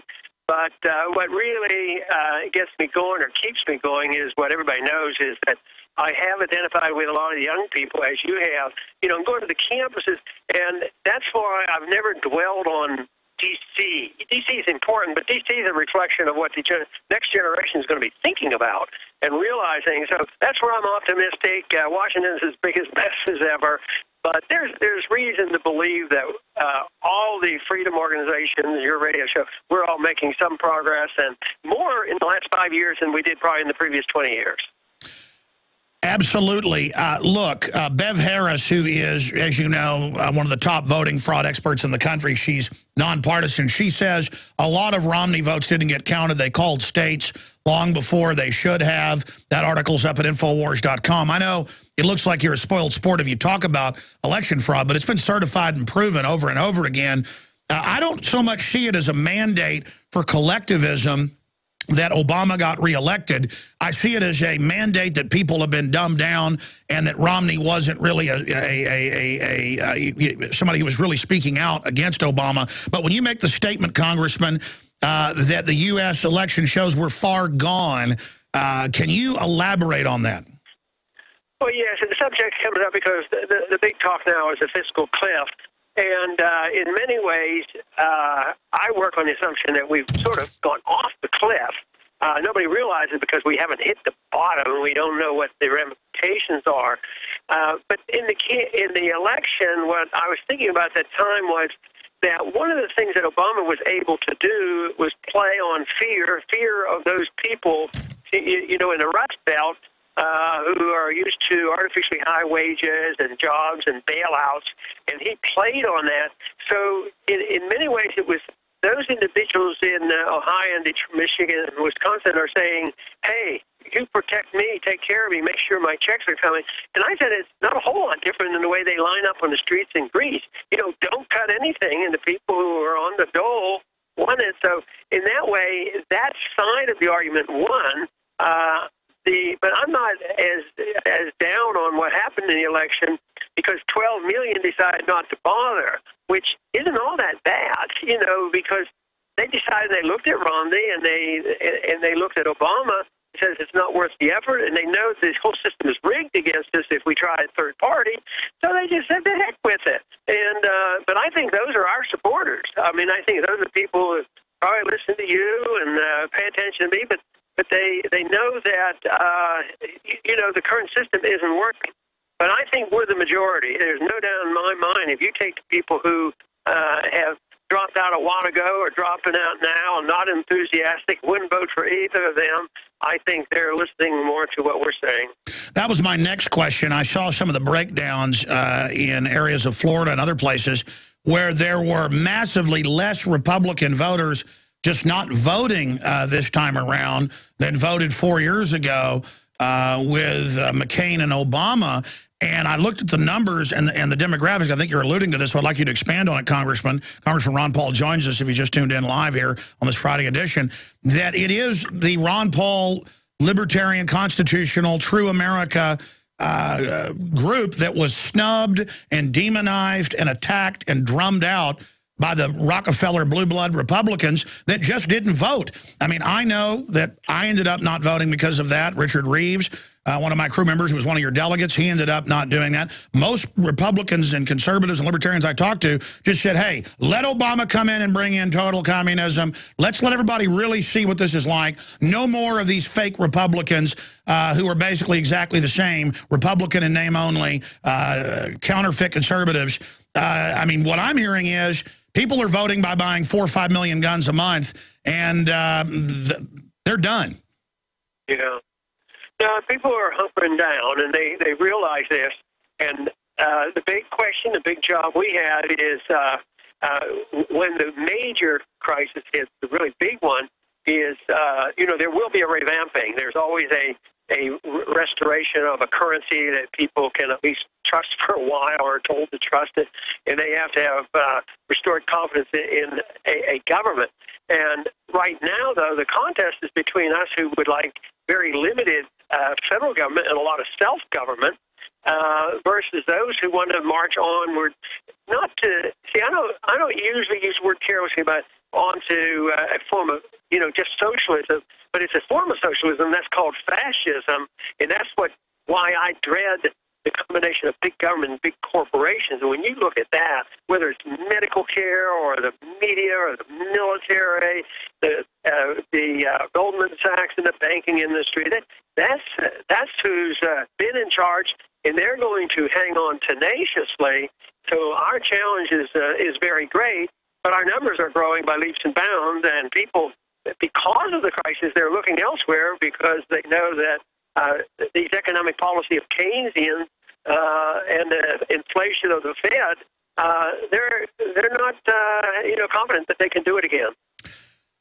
There's a term out there, Obamaism or Obamaism, basically communism, and you just said it as someone who studied history and also finance and economics. They're always saying, oh, we have the choice of fascism or socialism and the extreme of socialism, communism. But Stalin and Hitler had a pact together. They divided Poland in half. Stalin admired Hitler and adopted much of what he did. Mussolini and Hitler were actually National Socialists. They socialized things for the general public, but allowed mega robber barons to have a centralized fascist economy. And historically, that's what I've seen, just studying history myself, is you get a socialism or communism on the bottom with powerful exempt elites or empires that are incredibly wealthy, with the general public fighting over scraps. And I mean, this is the type of real definition we need out there, that liberalism we hear about is not liberal at all, like Thomas Jefferson, a real liberal. This is a virulent authoritarianism. Yeah, and when these changes occur, if National Socialism is defeated, they have no trouble becoming communists. In the communists in Russia, the KGB became sort of corporatists.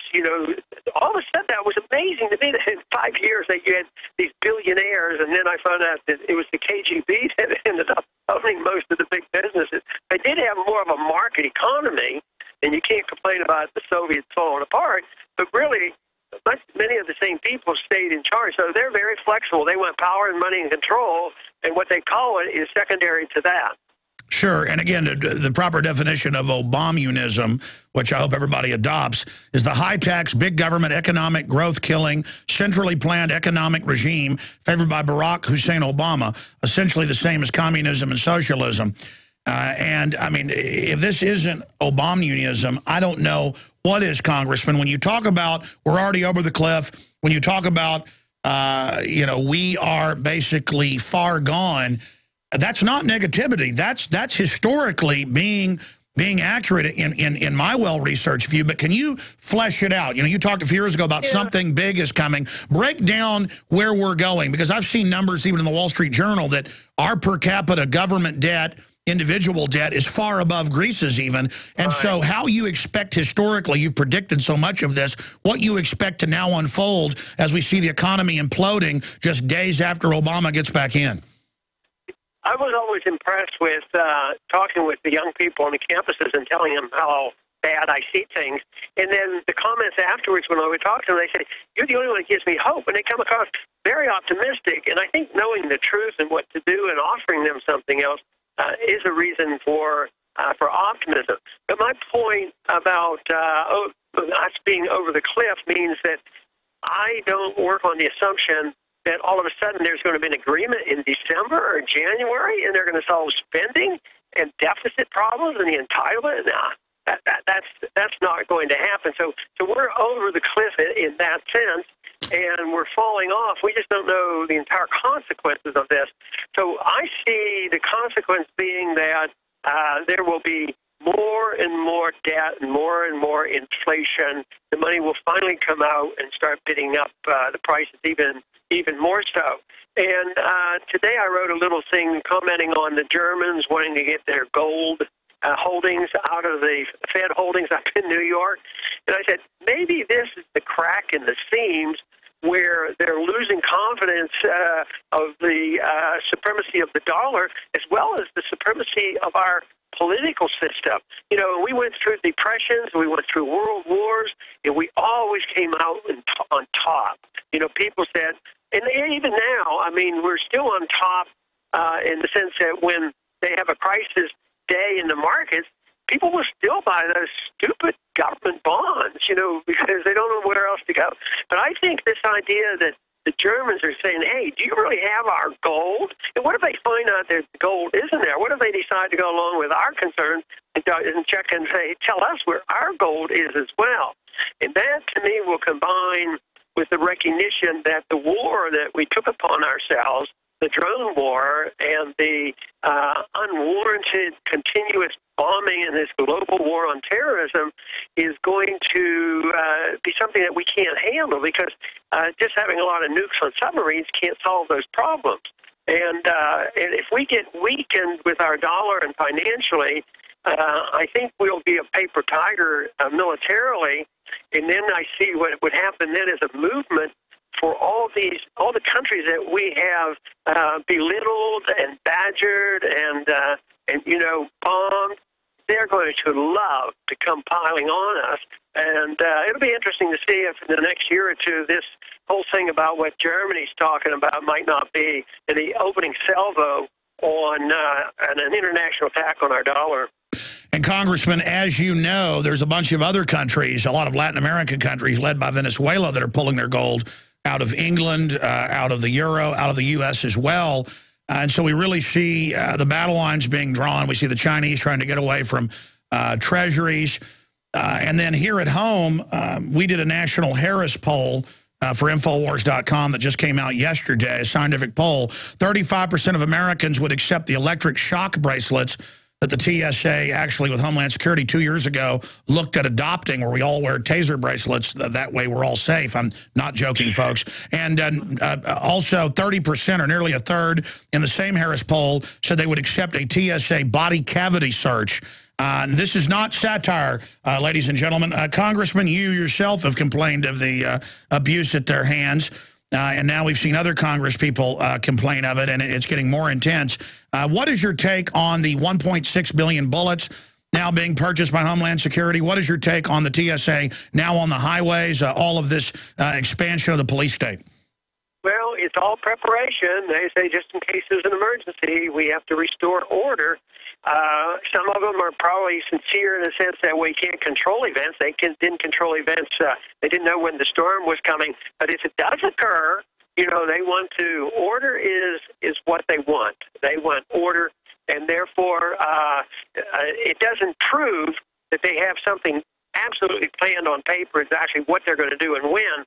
But they also know the fragility of the system, like we know. We know it's fragile, and we know that whether it's a storm or a financial crisis, that people are going to get unruly. And my argument is that it is a moral issue, but there's a lot of morality that needs to be taught because people who give out government services they believe themselves to be very moral.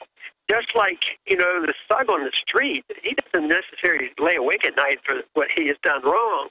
But I think as the government breaks down and can't provide the services, that immorality will be expanded with the people And the people will say, well, the government has to do this, and they're not forthcoming, so therefore I am going to take what is rightfully my own. And I think our enemies know that, and they'll say, well, even though they have pretended that they were going to take care of everybody who needs help, they're really there to control them. So this is why I think they lay these plans. But it is rather scary, especially since the founders didn't even want a national police force. We shouldn't have any federal agents other than our military to have guns. And now we have hundreds of thousands, I don't know the exact number, I know it's over 100,000 federal agents who are carrying guns. And that number is going to continue to expand. It looks like they have a lot of guns if they're buying a lot of bullets. So basically, do you agree with my boil down that they know the collapse is coming, they're digging in for it, while telling the public it's bad to basically be a prepper? I mean, why doesn't government want us to be preppers? 11 days without power now in many areas of New York and New Jersey, and all government is doing is frustrating the efforts. It's churches and citizens that did prepare that are actually holding things together and giving their neighbors food. Some estimates are more than 60% made no preparation. They're just begging the government. That's the Obama disaster plan, is to have just, I guess, a bucket you beg for government handouts from. Yeah. Well, that'll come to an end. I don't know if you saw it, but this picture should be used by all of us to show exactly how efficient they are. Did you see the picture of the FEMA office up in New York? They had the storm, then the northeastern come in, and the snow came, and the sign says FEMA office closed due to weather. Yes, I did see that. Did you see that thing? In fact, guys, pull it up. FEMA office closed due to weather. It's all over the place. We can show people watching on TV. Isn't that something else? That is so symbolic of the idiocy. And, people always, they went after me for having condemned FEMA for so long and voting against it, in spite of the fact that I took care of a coastal district. But I won that argument over with my constituents, because I did more to help them get around the bureaucracy and get through the bureaucracy. And when the police or the feds wouldn't allow them to go in and get their property, we would go to bat for them. So the people themselves are a little bit further ahead than the politicians and the media people think they are. Absolutely. Congressman, moving quickly now in the last 10 minutes we have left with you, what do you expect Obama to do now that he's got 4 more years? In his victory speech, he talked about how we're a collective, we're not individuals. Very creepy kind of you didn't build it statements again. He's got constituents literally that just beg incoherently for their free Obama phones. I'm not trying to be mean. It's just very, very sad what dependency does to people. And now they are just racing ahead saying UN gun treaty. And now Dianne Feinstein, it's on record, says she physically wants California style, not just a ban on sale of semi-autos. They want you to turn them in. I mean, that could cause a civil war, Congressman. People are not turning their guns in. No, that's right. And, politically, they generally back off on that. In the last several presidential elections, even this one, Obama didn't campaign on stricter gun control. That doesn't mean he won't work for them, but he knows politically it's not popular. And I think those are drawing the lines in the sand. If they knock on the door, they want your gold and want your gun, I don't think people are going to give them up. But that doesn't put them out of business to harass us. They're going to maybe put more limits on buying ammunition, more taxes on it. They're going to make it more difficult for you to sell your gold or use your gold, and maybe have 50, 70% tax on your gold. And they will do this, but that'll just drive the underground economy, to a much greater height. But no, they will continue to do that. So I don't know how this treaty will pan out. I keep always wanting to be, a bit optimistic and say, they can't possibly do that. That's going against the grain. So once again, it's going to be up to us to reach people and not reach just our hardcore friends. I mean, that's why we have to reach out to a new audience as well and say that they have to join us in these efforts. And I'm hopeful for that, because we do have the internet, and I know they're trying to attack us there, but we're still able to get more information. Right now, we're riding high on our internet abilities compared to the three major TV networks. Absolutely. Are you concerned about the internet kill switch, cybersecurity, and all these calls to reinstate the fairness doctrine for talk radio? Yeah, I am concerned, but I also hope that technology is so big and so broad that the private market is able to overcome any obstacle. So, and I don't understand exactly how all that works. Sure. But I hope I'm not naive to think that people can, develop their own protection. But ultimately, the only thing that counts with its guns, the goals of the internet or war, is to awaken the people to saying, we're not going to put up with this. Governments reflect the people. Sure. Expanding on that in the limited time we have left, going to move quick now, Congressman, because I want to get to several other points here. I'm very glad to see that you've taken back over Campaign for Liberty now that you're not running for president and about to finish up there with Congress. So congratulations on that. Very exciting to see you in there because I know you know like nobody else can drive it right with all the grassroots. What do you make of the Republicans and this new spin that Republicans need to get more socialistic and become the Democratic Party to win, when the reason the Republicans have lost, in my view, is that they've gotten so unconstitutional, people are just standing down. That's what the numbers show. What's your take on this talking point we're seeing that Republicans should just adopt Mao Zedong's views? Yeah, it's just diversion because from where we are in this country today, and when we look at our political system, we only have one party, so we're already there. It's just tone and rhetoric is slightly different. So, yeah, they may move a little bit in that direction, and what they say has nothing much to do with what they do. And that's why, we have to watch what they do and where they go. But going in that direction, of course, would be the obviously wrong thing. And I think it's becoming more clear because we don't know the exact numbers of support that we had in the campaign, but it's bigger than they gave us credit for. And I keep thinking of those 12 million that refused to vote. Some of them, maybe a large number of those are sympathetic to us. So therefore, our numbers outside are significant. And I still work on the assumption that it is that attitude that eventually prevails. I mean, when the attitudes changed in the Soviet system, communism, fell apart because it had no strength left, and the people no longer supported it. Absolutely. They can only steal from one group to give it to the other. And as it gets clearer and clearer that big government doesn't work, it'll finally implode. That's why we just got to keep working, keep getting the word out.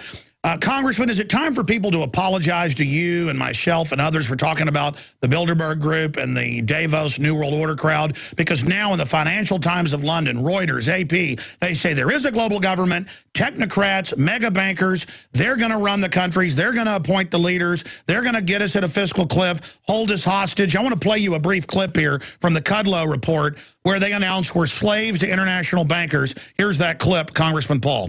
So mostly what they do is hold summits. I think that right now the question is, do we all work for central bankers? That's what I want to address to our guest tonight.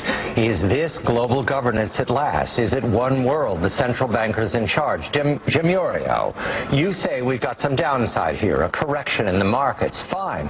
But aren't we all just living and dying for what the central banks do? Aren't we all just counting on the fact that there's a Bernanke put and that we won't go any lower than, say, 5% down from here? Of course we are. All right, let's stop there.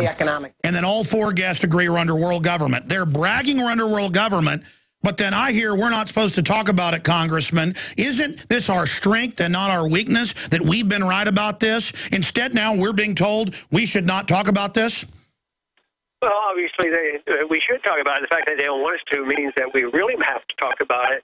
I've written a speech that hopefully I get enough time to give on the House floor, a farewell speech, and I listed 5 major problems that we face. And one of those 5 is international government. The fact that it's the UN, WTO, IMF, and the World Bank taking over, deciding when we go to war and how to deal with trade problems. The whole works. So I would say giving up our national sovereignty, it's bad enough that we've given up individual and state sovereignty to our federal government, but I see the giving up of our national sovereignty to internationalism, and they claim, well, they need the WTO to have free trade. They need the WTO to protect protect the powerful trading special interests, the internationalists. So, yes, that is a big issue, but don't hold your breath on getting your apology, because I don't think Chris Matthews is going to call you or Rush Limbaugh is going to call you in the next week or two. Absolutely. To you. Well, we only got a minute and a half left. Congressman, I hope you can come back again soon. I don't want to kill you, literally, making you work so hard, but thank you so much for coming on the broadcast. In closing, we just want to thank you for all you've done. And can you talk about also the vindication that they now admit, all over the news, LA Times, you name it, that al-Qaeda was put in by the UN and NATO and our government in Libya, now in Syria. We'll fade the music down for a moment. And is now blowing back on us again. Your comment on that? Yeah, well, it shouldn't surprise any of us, because I think when that, started, and just at the very beginning, I made some projections on that, and before you knew it, the weapons and the support we were given to certain groups were turned against us. So it's, I don't have to be a genius. You don't have to be a genius to figure out. Very well said, Congressman. This is GCN, the Genesis Communications Radio Network.